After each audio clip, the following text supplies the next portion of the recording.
ದೇವರ ಪರಿಶುದ್ಧ ನಾಮಕ್ಕೆ ಸ್ತೋತ್ರವಾಗಲಿ. దేవుని పరిశుద్ధ నామానికి స్తోత్రం కలుగును గాక. హల్లెలూయా, హల్లెలూయా, హల్లెలూయా, హల్లెలూయా. ಎಷ್ಟು ಜನ ಸಂತೋಷವಾಗಿದ್ದೀರಾ ಗೊತ್ತಿಲ್ಲವ.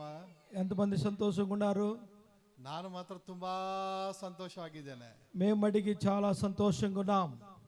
46ನೇ ವಾರ್ಷಿಕ ಉತ್ಸವ ಸುವಾರ್ತೆಗಳ ಸಮಾರಂಭದಲ್ಲಿ ఈ 46వ సువార్త మహోత్సవాలలో ಕಣ್ಣಿಗೆ ಹೊಡಿತದೆ,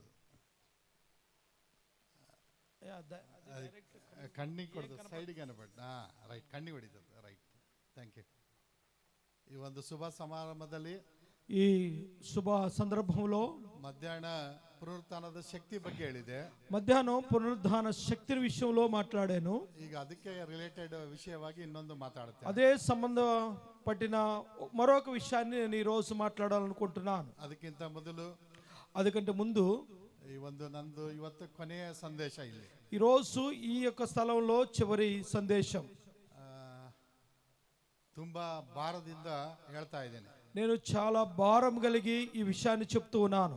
ವಿಶೇಷವಾಗಿ ಗಾಸ್ಪಲ್ ಗ್ರೇಸ್ ಮಿನಿಸ್ಟ್ರಿಯ ಕನ್ವೀನರ್ ಆಗಿರ್ತಕ್ಕಂಥ ಅಬ್ರಾಮ್ ಅಯ್ಯನವರಿಗೂ, ఈ గాస్పల్ గ్రేస్ మినిస్ట్రీ కన్వీనర్ గా ఉన్న అబ్రామ్ పాస్టర్ గారికి, ಹಾಗೆ ಪಾಸ್ಟರ್ ಪ್ರಕಾಶ್, ಪಾಸ್టర్ పాస్టర్ యాకోబ్ గారికి, ప్రకాష్ పాస్టర్ గారికి, ಹಾಗೆ ನಮ್ಮ ಆತ್ಮೀಯರು ಹಿರಿಯರಾಗಿರ್ತಕ್ಕಂಥ రెవరెండ్ యేసుదాస్ పాస్టర్ ಅವರಿಗೂ, మా ప్రియులు ఆత్మీయులైన రెవరెండ్ యేసుదాస్ అయ్య గారికి, ಹಾಗೆ ಸಾಕ್ಷಿ ನುಡಿದ ರವಿಕುಮಾರ್ ಅಯ್ಯನವರಿಗೂ, సాక్ష్యం చెప్పిన రవికుమార్ అయ్య గారికి, ನನ್ನ ಆತ್ಮೀಯರು ನಮ್ಮ ಪಾಸ್ಟ್ ಆಗಿರ್ತಕ್ಕಂಥ ಆಶೀರ್ವಾದ ಮೈನವರಿಗೂ, దైవజనుల ఆశీర్వాదం గారికి, ಕೂಡಿ ಬಂದರ ನಿಮ್ಮೆಲ್ಲರಿಗೂ, కూడి వచ్చిన మీ అందరికీ కూడా 46ನೇ ವಾರ್ಷಿಕ ಸುವಾರ್ತೆಯ ಶುಭಾಶಯಗಳು. ఈ 46వ వార్షికోత్సవ వందనాలు, శుభములు తెలియజేస్తూ ఉన్నాను. ಪ್ರತಿ ಮನುಷ್ಯನು ಪ್ರತಿ ಹಂತದಲ್ಲಿ ಪರೀಕ್ಷೆಗಳು ಪಾಸ್ ಆಗಬೇಕಾಗಿದೆ. చాలా సార్లు మనుష్యుడు ప్రతి విషయంలో కూడా పరీక్ష అనేది పాస్ అవ్వాలి. ಪರೀಕ್ಷೆ ಇಲ್ಲದೆ ಜೀವಿತದಲ್ಲಿ ಏನು ಸಾಧ್ಯವಿಲ್ಲ. జీవితంలో పరీక్షలు లేకపోతే సాధనము లేదు. ಪರೀಕ್ಷೆ ಪ್ರತಿಯೊಬ್ಬರಿಗೆ ಅವಶ್ಯಕತೆವಾಗಿರ್ತದೆ. పరీక్ష అనేది ప్రతి ఒక్కరు కూడా అవసరం. ಮದುವೆ ಆದರೆ ಪರೀಕ್ಷೆ ಆಗಿರ್ತದೆ, పెళ్ళైనప్పుడు పరీక్ష ఉంటది, ಓದ್ಬೇಕಾದ್ರೂ ಪರೀಕ್ಷೆ ಇರ್ತದೆ, చదువుకునేటప్పుడు పరీక్షలు ఉంటాయి, ಸಂಸಾರದಲ್ಲಿ ಪರೀಕ್ಷೆ ಇರ್ತದೆ, కుటుంబ జీవితంలో పరీక్షలు ఉంటాయి. ಪ್ರತಿ ಹಂತದಲ್ಲಿ ದೇವರಾಗ್ಲಿ, ದೇವದೂತರಾಗ್ಲಿ, ಯಾಜಕರಾಗ್ಲಿ, ಚರ್ಚ್ ಆಗ್ಲಿ, ಪ್ರತಿ ಹಂತದಲ್ಲಿ ಅದಕ್ಕೆ ಆದ ಒಂದು ಪರೀಕ್ಷೆಗಳಿರ್ತವೆ. ప్రతి వ్యవస్థలో కూడా పరీక్ష అనేది అవసరం. సేవలో కానీ సంఘాల్లో అన్ని విషయంలో. ಈ ಒಂದು ಕುರುಬರಹಳ್ಳಿಯಲ್ಲಿ ಏನಾದ್ರೂ ಸಮಸ್ಯೆ ಬಂದಾಗ, ఈ కురుబడలిలో ఏదైనా సమస్య వచ్చిందంటే, ನಮಗೆ ದೊಡ್ಡ ಹಾಸ್ಪಿಟಲ್ ಯಾವ್ದಾದ್ರು ಇದಂದ್ರೆ ದಾವಣಗೆರೆ ನಗರ ಹತ್ರ ಇದೆ, మనకి దావణగిరి హాస్పిటల్స్, పెద్ద పెద్ద హాస్పిటల్స్ ఉన్నాయి. ಅಲ್ಲಿ ಹಾಸ್ಪಿಟಲ್ ಹೋಗಿದ ತಕ್ಷಣನೇ ಮೊದಲು ಏನ್ ಹೇಳ್ತಾರೆ, ರಕ್ತ ಪರೀಕ್ಷೆ ಮಾಡ್ಕೊಂಬ ಅಂತ ಹೇಳ್ತಾರೆ. మొదట హాస్పిటల్కి వెళ్ళగానే బ్లడ్ టెస్ట్ చేయమని అడుగుతారు. ಆ ರಕ್ತ ಪರೀಕ್ಷೆ ಆದ್ಮೇಲೆ ఈ బ్లడ్ టెస్ట్ అయిన వెంటనే ಬಿಪಿ ಜಾಸ್ತಿ ಇದೆ, బీపీ జాస్తి ఎక్కువ ఉన్నది, ಉಪ್ಪು ಸ್ವಲ್ಪ ಕಡಿಮೆ ತಿನ್ನು, ఆ ఉప్పు కొద్దిగా తక్కువ తిను, ಆಮೇಲೆ ಶುಗರ್ ಜಾಸ್ತಿ ಇದೆ, షుగర్ ఎక్కువగా ఉన్నది, ಸಕ್ಕರೆ ಸ್ವಲ್ಪ ಕಡಿಮೆ, కొంచెం చక్కెర కొద్దిగా తక్కువ తినండి అంటారు. పంచదార ಬಿಟ್ರೆ ಒಳ್ಳೇದಂತ ಹೇಳ್ತಾರೆ. విడిచిపెడితే ఇంకా చాలా మంచిది అంటారు. ಕೊಲೆಸ್ಟ್ರಾಲ್, ಕಬ್ಬು ಅಂಶ ಜಾಸ್ತಿ ಇದೆ, మీకు కొవ్వు చాలా ఎక్కువ ఉంది, ಮಟನ್ ಚಿಕನ್ ತಿನ್ನೋದು ಬಿಟ್ಬಿಡಪ್ಪ, కొవ్వు పట్టింది కాబట్టి మటన్, చికెన్ వీటిని విడిచిపెట్టమంటారు. ನನ್ನಂತ ತಲೆ ಕೆಟ್ಟರು ಹಾಸ್ಪಿಟ್ಲಿಗೆ ಹೋಗಿ, మాలాంటి వాళ్ళు తల చెడిపోయినాడు అని హాస్పిటల్కి వెళ్ళినప్పుడు ಪಾಪ ಚೆಕ್ ಮಾಡಿ ಅಂತ ಡಾಕ್ಟರ್ ಹೇಳಿದಾಗ, ఎవరన్నా గానీ పాపం చెక్ చేయండి అని డాక్టర్ చెప్తే, ಪಾಪ ಚೆಕ್ ಮಾಡಂತ ಡಾಕ್ಟರ್ ಹತ್ರ ಹೋದಾಗ పాపము చెక్ చేయండి అని డాక్టర్ చెప్తే, ಆ ಡಾಕ್ಟರ್ ಬುದ್ಧಿವಂತರಾದ್ರೆ, డాక్టర్ తెలివైనడైతే ಅಲ್ಲಿ ನಿಮ್ಮೂರಲ್ಲಿ ಗಾಸ್ಪಲ್ ಗ್ರೇಸ್ ಚರ್ಚ್ ಹತ್ರ ಪಾಸ್ಟ್ ಹತ್ರ ಹೋಗಿ ಹೇಳ್ತಾರೆ ಅಂತ ಹೇಳ್ತಾರೆ. ఆయనకు ఒక అవగాహన ఉంటే మీ ఊర్లో వెళ్ళండి, అక్కడ గాస్పల్ గ్రేట్ చర్చ్ వాళ్ళు ఉన్నారు, అక్కడికి వెళ్ళండి, పరీక్ష జరుగుతుంది అంట. ಆ ಪಾಸ್ಟ್ ಹತ್ರ ಬಂದು, ಅಯ್ಯ ನಾ ಪಾಪಂ ಎಂತುಂದೆ చూడండి ಅಂತ ಹೇಳಿದಾಗ, ఆ దైవజనుల దగ్గరికి వచ్చాయా నా పాపం ఎంత ఉందో చూడండి అని చెప్తే, ಅವರು ದೈವ ಸೇವಕರು ಹೇಳ್ತಾರೆ, దైవసేవకులు చెప్తారు, కూర్చోనైనా ಪ್ರಾರ್ಥನೆ ಮಾಡ್ತೇನೆ, ప్రార్థన చేస్తాను, ಪ್ರಾರ್ಥನೆ ಮಾಡಿ ನಿಮಗೆ ವಾಕ್ಯ ಹೇಳ್ತೇನೆ, ప్రార్థన చేసి మీకు వాక్యం చెప్తాను, ಎಷ್ಟು ಬಿಪಿ, ಎಷ್ಟು ಶುಗರ್, ಎಷ್ಟು ಕೊಲೆಸ್ಟ್ರಾಲ್ ಹೇಗಿದೆಯೋ ಸತ್ಯವೇದದಲ್ಲಿ ಪಾಪ ಕೂಡ ಎಷ್ಟಿದೆ ಅಂತ ಎಷ್ಟು కొలెస్ట్రాల్, బీపీ, షుగర్ ఎంతెంత ఉందో అలాగునే పాపము ఎంత ఉన్నది నీ జీవితంలో అనేది ఈ బైబిల్ గ్రంథం చెబుతుంది. గలతీయులకు బರೆದ పత్రిಕೆ గలతీయులు రాసిన పత్రిక 5ನೇ అధ్యాయ 5వ అధ్యాయం 19ನೇ వచನ 19వ వచనం. గలతీయులకు బರೆದ పత్రిಕೆ గలతీయులు రాసిన పత్రిక 5ನೇ అధ్యాయ 5వ అధ్యాయము 19ನೇ వచನ 19వ వచనం. ಅಲ್ಲಿ 13 ರೋಗಗಳು ಹೊರಗಡೆ ಬರ್ತವೆ. అక్కడ 13 రోగాలు బయటపడతాయి. ಯಾರಾದ್ರೂ ಓದಿ ನೋಡೋಣ. ಶರೀರ ಭಾವದ ಕರ್ಮಗಳು, శరీర క్రియలు స్పష్టమై ఉన్నవి. కన్నడದಲ್ಲಿ ఏం బರೆಯೋದು ಗೊತ್ತದ? శరీర భావದ కర్మಗಳು ಅಂತ ಬರೆಯಲ್ಪಟ್ಟಿದೆ. ఈ కన్నడలో చాలా చక్కగా ఉంది. శరీర భావద కర్మಗಳು అంటే శరీరం యొక్క భావముతో కూడిన కర్మ అంటే క్రియలు. ಯಾವ್ಯಾವ ಹೇಳಮ್ಮ? ಪ್ರಸಿದ್ಧ ಆಗಿ I BP, I sugar, I cholesterol, ಅದಕ್ಕಿಂತ ಇದಾಗಿದೆ. ఇవి చాలా శరీర క్రియలు అనేవి స్పష్టమై ఉన్నవి, హైగా ఉన్నాయి. ಯಾವ್ಯಾವು? జారత్వము, ಒಂದಮ್ಮ ಅವಸರ ಮಾಡಬೇಡ. ಜಾರತ್ವ,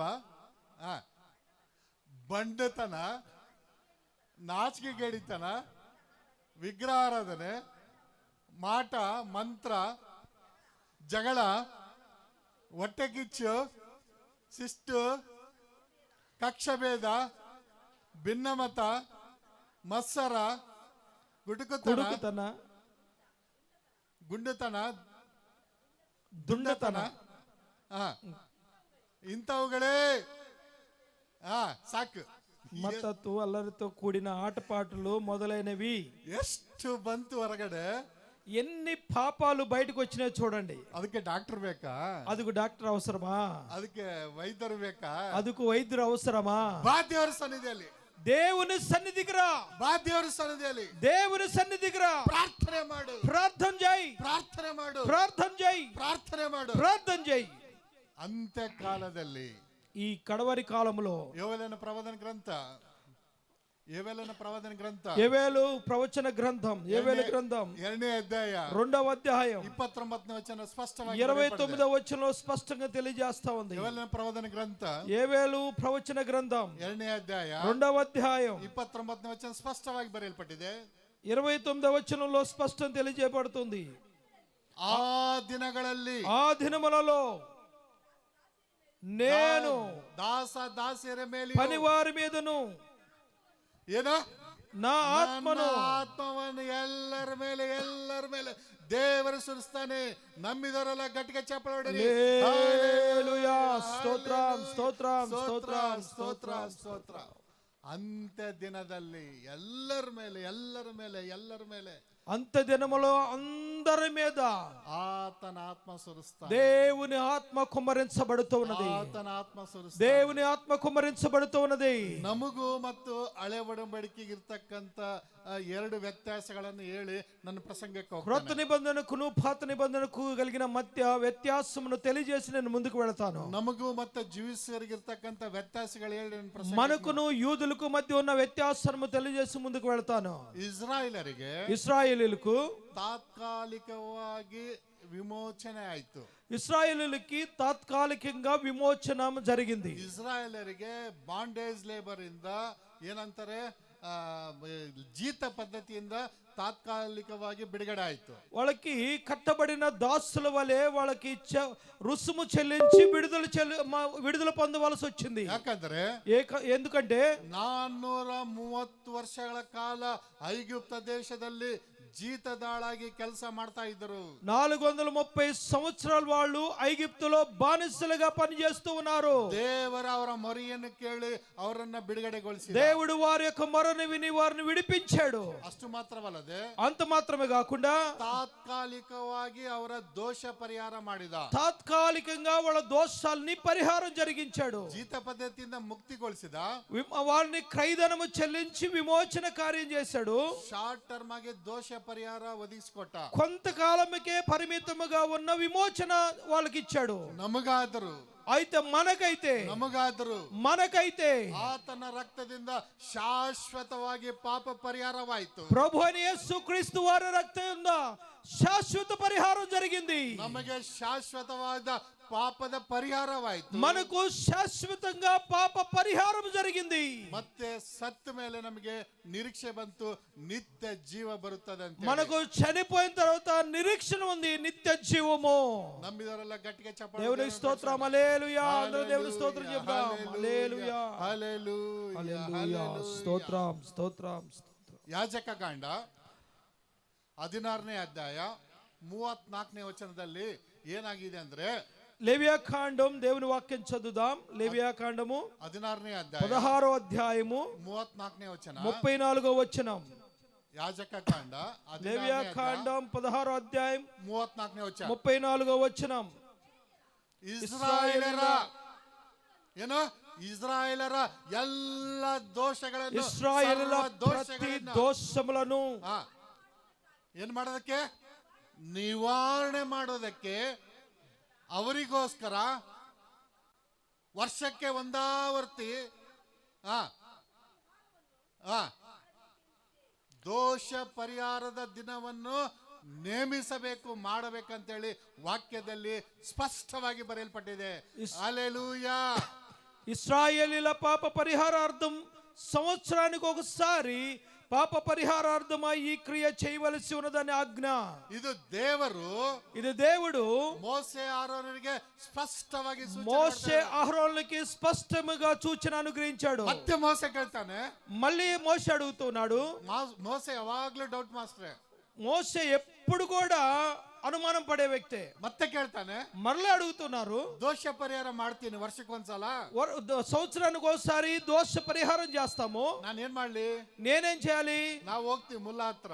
మళ్ళా మనం ఏం చేస్తామంటే ఆయన ముల్లా అనే వ్యక్తి దగ్గరికి వెళ్తాం. మక్కಳಿಗೆ జ్వರ ಬಂದಾಗ, పిల్లలకు జ్వరం వచ్చినప్పుడు ಅವ್ರು ಹೇಳ್ತಾರೆ, వాళ్ళు చెప్తారు, ಅಯ್ಯ ಇದು ಮಗಳಿಗೆ ಜ್ವರ ಬಂದಿದೆ, ಮುಲ್ಲಾ ಹತ್ರ ಬಂದಿದೆ, ನಾನು ಏನ್ ಮಾಡ್ಬೇಕಂತ ಕೇಳಿದ್ರೆ ಅಂತ ಹೇಳ್ತಾನೆ. వాళ్ళు అక్కడ ఆ దేవాలయంలో పరిచారకుల దగ్గరికి, అయ్యా పిల్లలకు జ్వరం వచ్చింది అనగానే వాళ్ళు ఏం చెప్తారంటే, ನಾವು ಕ್ರಿಸ್ತರು ಬೈಬಲ್ ಓದ್ತೀವಿ, ಎಲ್ಲ ಮಾಡ್ತೀವಿ, మనం క్రైస్తవులు ప్రార్థన చేస్తాము, అన్ని చేస్తాము. ಮಕ್ಕಳಿಗೆ ಜ್ವರ ಬಂದ್ರೆ, పిల్లలకి జ్వరం వస్తే ಆ ಮೂಲೆಗಲ್ಲಿ ಮುಲ್ಲಾ ಅಲ್ಲ ಇದ್ರೆ ಅಂತರ కడతానే, ಅವ್ರ హత్ర ಹೋಗಂತ ಯಾರೋ ಹೇಳ್ತಾರೆ. ఎవరో చెప్తారు దారిని వెళ్ళేటప్పుడు, అక్కడ దర్గా ఉంది అక్కడికి వెళ్ళండి ఏదో కడతారని చెప్తారు. ಅವನು ಹೇಳ್ತಾನೆ, ఆయన చెప్తాడు, ನಿಂಬೆಹಣ್ಣು, ದಾರ, ಸ್ವಲ್ಪ 3 ಕಲರ್ ರಂಗು, 3 కలర్లు ఏదో తీసుకొని రమ్మంటాడు. 3 ದಾರ್ಯಾಗ ನಿಂಬೆಹಣ್ಣು ಇಡು, ಅಕ್ಕಿ ಇಡು, ಎಲ್ಲ ಇಡು, ಉಂದ್ಕಡಿಡು, ಗುಡ್ಡು ಇಡು, ಒಡೆದು బియ్యం పెట్టు, అక్కడ నిమ్మకాయ పెట్టు, గుడ్డు పెట్టు, అక్కడ చెప్పి పెట్టి కొట్టేసిరా అని చెప్తాడు. ನಾವು ಈಗ ಮಾಡ್ತಾ ಇದೀವಿ, నిజమే, మనం అనేక సార్లు చేస్తా ఉన్నాం. ಇಲ್ಲ ಅಂದ್ರೆ ಅದೇನೋ ಸ್ವಲ್ಪ ಕೂದಲ ತೆಗೆದು ಹೋಮ್ ಜುಮ್ ಜುಮ್ ಜುಮ್ ಜುಮ್ ಅಂತೇಳಿ ಪಡೇಸ್ತಾರೆ. ఆ యొక్క కొన్ని ఎన్నికలు తీసుకొని మనకి దిష్టి తీసి పడేస్తాడు. ನಾವು ಮಾಡ್ತಾ ಇದೀವಿ, మనం కొన్నిసార్లు చేస్తాం కదా. ಕ್ರಿಶ್ಚಿಯನ್ಸ್ ಹೌದು, క్రైస్తవులై కూడా ఇలాంటి పనులు చేస్తాం కదా. దిష్టి తీయటాలు మనం చేస్తాం కొన్నిసార్లు. ಅಂದ್ರೆ ದೇವ್ರು ಸುಳ್ಳು ಹೇಳ್ದಂಗೆ ಆಗ್ತದೆ. చేయలేదు అంటే మటుకు దేవుడి దగ్గర అబద్ధం చెప్పినట్టు. మోసే ಕೇಳ್ತಾನೆ ದೇವ್ರಿಗೆ, మళ్ళా మోసే అడుగుతున్నాడు దేవుడిని, ವರ್ಷಕ್ಕೊಂದ್ಸಲ ಮಾಡ್ತೀನయ్యా, అయ్యా సంవత్సరానికి ఒకసారి చేస్తాం ఇలాగూ పరిహారం, ಏನ್ ಮಾಡ್ಬೇಕು, ఏం చేయాలా, ಏನ್ ಮಾಡ್ಬೇಕು, ఏం చేయాలయ్యా, ಏನ್ ಮಾಡ್ಬೇಕು, ಏನ್ ಮಾಡ್ಬೇಕಂತ ಕೇಳ್ತಾನೆ. ఏం చేయాలి అని అడుగుతాడు. మళ్ళా ಅರಣ್ಯಕಾಂಡ 19ನೇ ಅಧ್ಯಾಯ 9ನೇ ವಚನ. నిర్గమాకాండం దిద్దాం 19వ అధ్యాయం. నంబర్స్ సంఖ్యాకాండము అరణ్యకాండ 19ನೇ అధ్యాయ 9ನೇ ವಚನ. సంఖ్యాకాండం 19వ అధ్యాయము 9వ వచనం. ಅಲ್ಲಿ ಏನ್ ಬರೆಯಲ್ಪಟ್ಟಿದೆ ಅಂದ್ರೆ, అక్కడ ఏం రాయబడిందంటే, ಸ್ವಲ್ಪ ನನ್ನ ಕಡೆ ನೋಡಿ, ನಾನು ಹೇಳ್ಕೊಂಡು ಹೋಗ್ತೀನಿ, ಸ್ವಲ್ಪ ತಿಳ್ಕೊಳ್ಳಿ.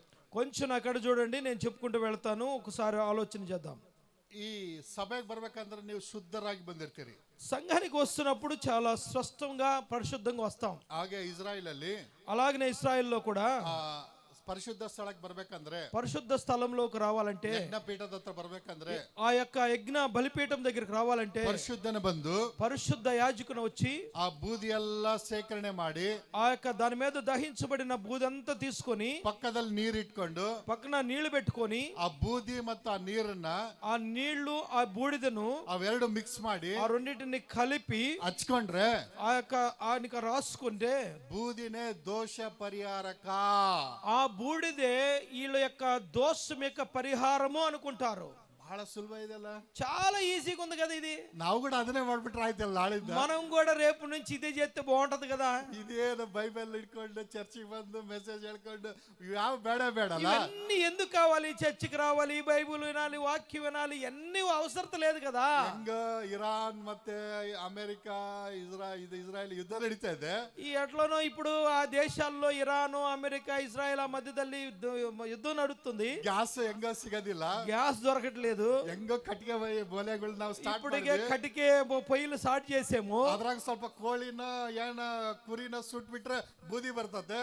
అది కోడో ఏదో మేక ఏదో గొర్రెను కాలిస్తే బూడిద వస్తది. ಅದನ್ನ ಮತ್ತೆ ನೀರ್ ಹಚ್ಕೊಂಡ್ಬಿಟ್ರೆ ದೋಷ ಪರಿಹಾರಕ್ಕೆ ಆಗ್ತದೆ. వాటి యొక్క బూడిదను మనం రాసుకుంటే పరిహారం అయిపోద్ది. ಅಲ್ವೇ ಅಲ್ಲ, అలా కానే కాదు. ಪರಿಶುದ್ಧನು ಪವಿತ್ರ ನಮಗಾಗಿ ನಜರೇತಿನ ಯೇಸು ಸಿಲ್ವೆ ಮರಣ ಹೊಂದಿದ್ದಾನೆ. పరిశుద్ధుడును నజరేయుడైన యేసు మన కొరకై సిలువ మరణం పొందాడు.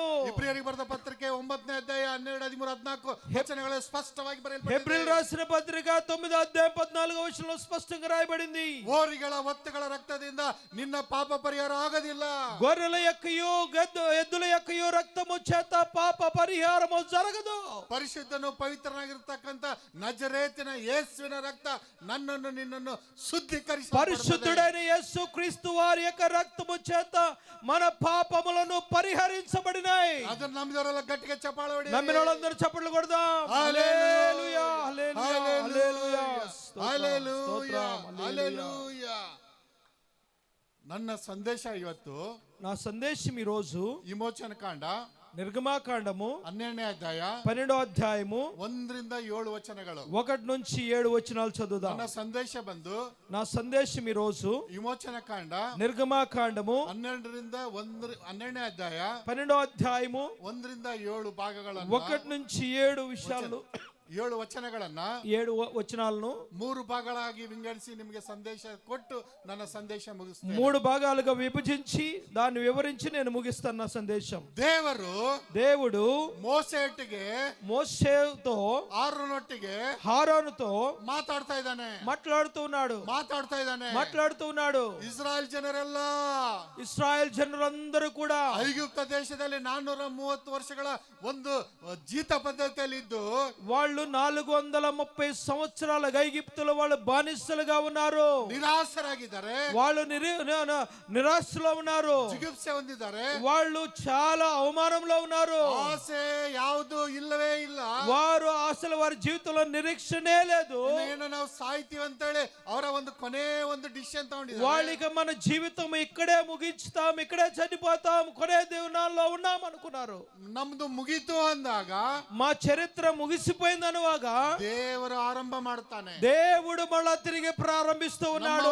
ಜೀವಿತ ಮುಗೀತು ಅಂದಾಗ, మన జీవితం ముగిసింది అనుకుండగా ದೇವರು ಅಲ್ಲಿಂದ దేవుడు అక్కడి నుంచి మళ్ళా ప్రారంభం చేస్తా ఉన్నాడు. ಜೀವಿತದಲ್ಲಿ, ನಿನ್ನ ಜೀವಿತದಲ್ಲಿ, ఈ రోజు నీ జీవితంలో, నా జీవితంలో ಮುಗೀತು ಅಂದಾಗ, ముగిసిపోయింది అనుకుండగా ಮಾಡೋರು ಯಾರು ಇಲ್ಲ, సహాయం చేసే వాళ్ళు ఎవరు లేరు అనుకోకుండా, ರಕ್ಷಣೆ ಮಾಡೋರು ಯಾರು ಇಲ್ಲ, రక్షించే వాళ్ళు ఎవరు లేరు అనుకోకుండా, ನಿನ್ನ ಎಲ್ಲಾ ಒಂದು ಶಕ್ತಿ ಮುಗಿದೋದಾಗ, అంత శక్తి అయిపోయిన తర్వాత ಅಲ್ಲಿಂದ ದೇವರು ನಿನ್ನ ಮೇಲೆ అక్కడ నుంచే దేవుడు నిన్ను పైకి లేవనెత్తుతున్నాడు. ఆలోచనకర్తను, అద్భుతకర్తను, పరాక్రమశాలి. ನೀನು ಮಾಡಬೇಕಾದ ಕೆಲಸ ಇಷ್ಟೇ. నీవు చేయాల్సిన పని ఒకటే. ಮಾಡುವ ಪ್ರಾರ್ಥನೆ ನಂಬಿಕೆಯಿಂದಿರಲಿ. నీవు చేస్తున్న ప్రార్థన విశ్వాసముతో ఉండని. ನೀನು ಮಾಡುವ ಪ್ರಾರ್ಥನೆ ನಂಬಿಕೆ ಇದ್ದರೆ, నీ విశ్వాసముతో ప్రార్థన చేస్తే ಅಸಾಧ್ಯವಾದ ಕಾರ್ಯಗಳನ್ನು ದೇವರು ಇವತ್ತು ಸಾಧ್ಯ ಮಾಡುತ್ತಾನೆ. దేవుని సన్నిధిలో సాధ్యమైన కార్యాలు సాధ్యము చేస్తాడు. ದೇವರೇ ಮಾತಾಡ್ತಾ ಇದ್ದಾನೆ. దేవుడు మాట్లాడుతున్నాడు. ఈ రోజు దేవుడు మనతో మాట్లాడుతున్నాడు. ಕಾಂಡ 12ನೇ ಅಧ್ಯಾಯ 1-2 ವಚನಗಳನ್ನು ದೇವರೇ ಮೋಸೆ ಆರೋನಿಗೆ ಹೇಳ್ತಾ ಇದ್ದಾನೆ. నిర్గమాకాండము 12వ అధ్యాయం 1-2 వచనాల్లో దేవుడే స్వతహా మోషేతో మాట్లాడుతూ ఉన్నాడు. ಏನಂತ ಮಾತಾಡ್ತಾ ಇದ್ದಾನೆ? ఏనంత మాట్లాడుతున్నాడు? ఐగుప్తు దేశములో యెహోవాను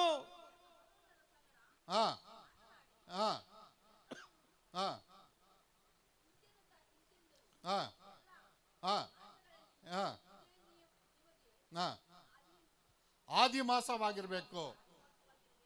ಇಲ್ಲಿ ಏನ್ ಹೇಳ್ತಾ ಇದ್ದಾನಂದ್ರೆ, ಇಲ್ಲಿ ಏನ್ ಹೇಳ್ತಾ ಇದ್ದಾನಂದ್ರೆ, ఇక్కడ ఏం చెప్తున్నాడంటే దేవుడు మోసే ఆరోనర్ಗೆ మోషే అహరోనులకు ಇದು ఈ రోజు ಈ ತಿಂಗಳು ఈ నెల ఆది మాస ಆಗಿರ್ಬೇಕು, చివరి నెలగా ఉన్నది. ఆది మాಸ ಆಗಿರ್ಬೇಕು, ಬಿಗಿನಿಂಗ್ ತಿಂಗಳಾಗಿರ್ಬೇಕು, ಆದಿ ಮಾಸ ಆಗಿರ್ಬೇಕು, ప్రథమ నెలగా ఉండాలి. ఆది మాಸ ಅಂದ್ರೆ ಕೆಲವು ಕಡೆ చాలా సార్లు ప్రథమ నెల అనగానే ಬೇರೆ ಕಡೆ ಈಗ ಬರೆಯಲ್ಪಟ್ಟಿದೆ, ఇంకో చోట ఇలాగ రాయబడి ఉన్నది ಚೈತ್ರ ಮಾಸ ಅಂತ ಬರೆಯಲ್ಪಟ್ಟಿದೆ. చైత్ర మాసం అని రాయబడింది. ఆది మాಸ ಅಂದ್ರೆ ಒಂದೇ, మొదటి నెల అనగానే ఒకటే, ಚೈತ್ರ ಮಾಸ ಅಂದ್ರೆ ಒಂದೇ, చైత్ర నెల అనగానే ఒకటే. ಇಬ್ರಿಯ ಭಾಷೆಯಲ್ಲಿ ಆ ತಿಂಗಳನ್ನು ಮೊದಲೇ ತಿಂಗಳನ್ನು ಅಬೀದ್ ಅಂತ ಕರೀತಾರೆ. ఎబ్రీ భాషలో మొదటి నెలను అబీబ్ అనే నెల అని పిలుస్తారు. ಅಬೀದನ ತಿಂಗಳು ವಿಮೋಚನೆಯಿಂದ ಅವರು ಹೊರಗೆ ಬಂದು ಬ್ಯಾಬಿಲೋನ್ ಸಾಮ್ರಾಜ್ಯಕ್ಕೆ ಅವರನ್ನು 70 ವರ್ಷಗಳ ಕಾಲದವರೆಗೆ ಅವರನ್ನು ಎತ್ತಿಕೊಂಡು ಹೋಗುವವರೆಗೆ ಅವರ ಮೊದಲ ತಿಂಗಳು ಅಬೀದಾಗಿತ್ತು. దేవుని సన్నిధానంలో అబీబు అనే నెలలో దేవుడు వారిని ఆ దాస్యము నుండి విమోచించిన కాలము అబీబు నెల. ವಿಮೋಚನೆ ಮಾಡಿದ್ರು, ఆయన విమోచించాడు. ವಿಮೋಚನೆ ಮಾಡಿದ್ರೆ ಪಾಪ ಜಾಸ್ತಿ ಆಯ್ತು. విమోచించిన తర్వాత వాళ్ళ జీవితాల్లో పాపం ಹೆಚ್ಚవుతా ఉన్నది. ಅವರೆಲ್ಲರೂ ಕರ್ಕೊಂಡು 70 ವರ್ಷ ಬ್ಯಾಬಿಲೋನ್ ಸಾಮ್ರಾಜ್ಯ ಕಳಿಸಿದ್ರು. మరలా తిరిగి దేవుడు వారిని 75 సంవత్సరాలు బబులోనికి వారిని బానిసలుగా పంపాడు. అವಾಗ అబీద్ తింಗಳ బదలావಣೆ ಮಾಡಿ నిసాన్ ಅಂತ ಹೆಸರಿಟ್ಟು, అప్పుడు దేవుడు ఏం చేస్తాడంటే అబీబ్ అనే నెలను విడిచిపెట్టి నిస్సాన్ అనే నెలలో వారిని విమోచించాడు. ನಮ್ಮ ಭಾರತ ದೇಶದಲ್ಲಿ, మన భారతదేశంలో, ಆಲ್ ಓವರ್ ವರ್ಲ್ಡ್ ಅಲ್ಲಿ ప్రపంచం అంతట్లో ಒಂದು ವರ್ಷಕ್ಕೆ 12 ತಿಂಗಳು, ఒక సంవత్సరానికి 12 నెలలు. ನಮಗೆ ಮೊದಲೇ ತಿಂಗಳು ಬಂದು ಜನವರಿ ಆಗಿರ್ತದೆ, మనకు వచ్చేసి మొదటి నెల జనవరి నెల అవుతుంది. ಆದ್ರೆ ಇಸ್ರಾಯೇಲರಿಗೆ అయితే ఇశ్రాయేలీయులకు 18 ವರ್ಷಗಳು 12 ತಿಂಗಳು ಇರ್ತವೆ. 18 సంవత్సరాలు 12 నెలలు ఉంటాయి. 19ನೇ ವರ್ಷದಲ್ಲಿ ಮಾತ್ರ 13 ತಿಂಗಳು ಇರ್ತವೆ. 19వ సంవత్సరంలోనైతే 13 నెలలు ఉంటాయి. ಇವತ್ತಿಗೂ ಇಸ್ರಾಯೇಲರ ಮೊದಲ ತಿಂಗಳು ಬಂದು ನಿಸಾನ್ ಆಗಿರ್ತದೆ. ఇప్పటికి కూడా ఇశ్రాయేలీయుల మొదటి నెల నిస్సాన్ అనే నెల ఉంటది. ದೇವರೇ ಸ್ಪಷ್ಟವಾಗಿ ಹೇಳಿದ್ದಾನೆ, దేవుడు స్పష్టంగా చెప్పాడు, ಈ ತಿಂಗಳನ್ನು ನೀವು ಯಾವಾಗಲೂ ಗುರ್ತಿಡಬೇಕು. ఈ నెల నువ్వు ఎప్పుడు కూడా గుర్తుంచుకోవాల్సిన నెల. ತಿಂಗಳಂದ್ರೆ ನಿಸಾನ್ ಕಾರು ಗೊತ್ತಿದೆ ನಮಗೆ. నిస్సాన్ అనగానే నిసా అనే కారు తెలుస్తుంది. ನಿಸಾನ್ ತಿಂಗಳಂದ್ರೆ ನಮಗೆ ಆಶ್ ವೆಡ್ನೆಸ್ಡೇ ಲೆಂಟನ್ ಡೇಸ್ ಅಂತ ಕರಿತೀವಲ್ಲ, ಅದು ನಿಸಾನ್ ತಿಂಗಳಲ್ಲಿ ಆರಂಭ ಆಗ್ತದೆ. నిసాను అనే నెలలోనే మనందరికీ కూడా తెలిసిన విధంగానే ఈ లెంట్ డేస్ ప్రారంభమవుతాయి. ಶ್ರಮ ಮರಣ ದಿನಗಳ ಆರಂಭ ಬಂದು ನಿಸಾನ್ ತಿಂಗಳಲ್ಲಿ ಆರಂಭ ಆಗ್ತದೆ. క్రీస్తు యేసు ప్రభు శ్రమ దినాలు మనకు ప్రారంభమవుతాయి. 1ನೇ ಮತ್ತು 2ನೇ ವಚನದಲ್ಲಿ ದೇವರು ಹೇಳ್ತಾನೆ, ಇದನ್ನ ನೀವು ಯಾವಾಗ್ಲೂ ನೆನಪಿನಲ್ಲಿ ಇಟ್ಕೋಬೇಕಂತ. ఈ నెల దశమి అనే ఈ నెల ఎప్పటికీ నీవు జ్ఞాపకములో ఉంచుకోవాలి. ಮತ್ತೆ 3ನೇ ವಚನ ನೋಡಿದಾಗ, 3వ వచనంలో మనం చూస్తే ವಿಮೋಚನ ಕಾಂಡ 12ನೇ ಅಧ್ಯಾಯ 3ನೇ ವಚನ ನೋಡ್ಬೇಕಾದ್ರೆ, నిర్గమకాండము 12వ అధ్యాయం 3వ వచనం ಓದಿಯಮ್ಮ. ಒಬ್ರು ಓದಿರಮ್ಮ, ಗಟ್ಟಿಗೆ ಓದಮ್ಮ. మీరు ఇశ్రాయేళ్ల సర్వ సమాజములో ఈ నెల దశమి వారు తమ తమ కుటుంబముల లెక్క చొప్పున ఒక్కొక్కడు గొర్రె పిల్లనైనను మేక పిల్లనైనను అనగా ప్రతి ఇంటికి ఒక గొర్రె పిల్లనైనా ఒక మేక పిల్లను తీసుకొనవలెను. ఈ 3ನೇ ವಚನ ಸ್ಪಷ್ಟವಾಗಿ ಬರೆಯಲ್ಪಟ್ಟಿದೆ. ఈ 3వ వచనం స్పష్టంగా తెలియజేస్తా ఉన్నది. ನನ್ನ ಬದಲಿಗೆ నాకు బదులుగా ಇನ್ನೊಂದು ಪರಿಹಾರ, ఇంకొక పరిహారముగా, ನನ್ನ ಬದಲಿಗೆ నాకు బదులుగా ಇನ್ನೊಂದು ಬಲಿ, ఇంకొక బలి, ನನ್ನ ಬದಲಿಗೆ నాకు బదులుగా ಇನ್ನೊಂದು ಬಲಿ, ఇంకొక బలి అర్పణ. ಇಸ್ರಾಯೇಲರ ಪಾಪಗಳ ದೋಷಗಳ ಪರಿಹಾರಕ್ಕಾಗಿ, ఇశ్రాయేలుల పాపముల యొక్క పరిహారము కోసం ಅವರಿಗೆ ಒಂದು ಸಪರೇಟ್ ಬಲಿ, వాళ్ళకి సపరేట్ గా మరొక బలి అర్పణ. ಸತ್ಯವೇದದಲ್ಲಿ దేవుని వాక్యములో 4 ಬಲಿಗಳನ್ನು ನೋಡಬಹುದಾಗಿದೆ. 4 అర్పణలు మనం చూస్తాం. 4 బలిಗಳನ್ನು ನೋಡಬಹುದು. 4 బలి అర్పణలు మనం చూస్తాం. ನನ್ನ ಬದಲಿಗೆ ಇನ್ನೊಂದು ಬಲಿ, నేను చనిపోవలసిన విధానములో మరొక బలి అర్పణ, ಲೋಕ ರಕ್ಷಣೆಗಾಗಿ ಎಲ್ಲರ ಸಲುವಾಗಿ ಒಂದು ಬಲಿ, జనులందరి కొరకు మరొక అర్పణ, ಪಾಸ್ಟರ್ ತಪ್ಪು ಮಾಡಿದ್ರೆ ಪಾಸ್ಟರ್ಗಾಗಿ ಒಂದು ಬಲಿ, యాజకులు లేకపోతే దైవజనులు తప్పు చేస్తే యాజకుల కొరకు ఒక అర్పణ, బలి అర్పణ, ಪಿತೃಗಳು ತಪ್ಪು ಮಾಡಿದ್ರೆ ಅವ್ರಿಗೊಂದು ಬಲಿ, పితరులు తప్పు చేస్తే వాళ్ళ కొరకు మరొక బలి అర్పణ. ಹಾಗೆ ಪ್ರತಿ ಒಬ್ಬೊಬ್ಬರಿಗೆ ಒಂದೊಂದು ವಿಧಾನದಲ್ಲಿ ಬಲಿಗಳಿವೆ. ఒక్కొక్కరికి పర్సనల్ గా మరొక బలి అర్పణ.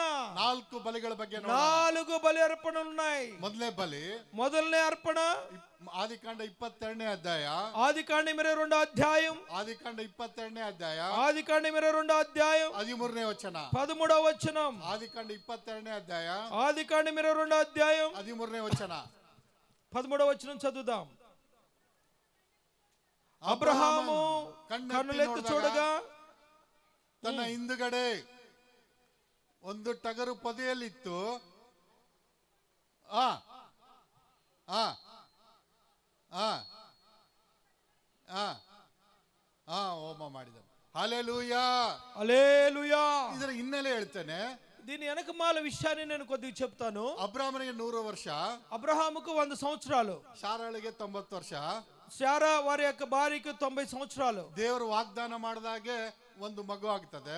దేవుడు వాగ్దానం చేయక ముందునే ఒక కుమారుడు ఉంటాడు. ಮಗ ಹುಟ್ಟುಕಿನ ಮೊದಲೇ ఆ కుమారుడు పుట్టక ముందు ಸ್ತೋತ್ರ ಸ್ತೋತ್ರ ಸ್ತೋತ್ರ ಸ್ತೋತ್ರ ಸ್ತೋತ್ರ ಸ್ತೋತ್ರ ಸ್ತೋತ್ರ ಸ್ತೋತ್ರ ಸ್ತೋತ್ರ. పిల్లలు పుట్టక ముందేమో స్తోత్రం స్తోత్రం స్తోత్రం స్తోత్రం అని 2 చేతులు జోడించి దేవుణ్ణి అడుగుతా ఉంటాం. ಅದಾದ್ಮೇಲೆ ಮಗು ಹುಟ್ಟಿತ್ತು. కుమారుడు పుట్టాడు.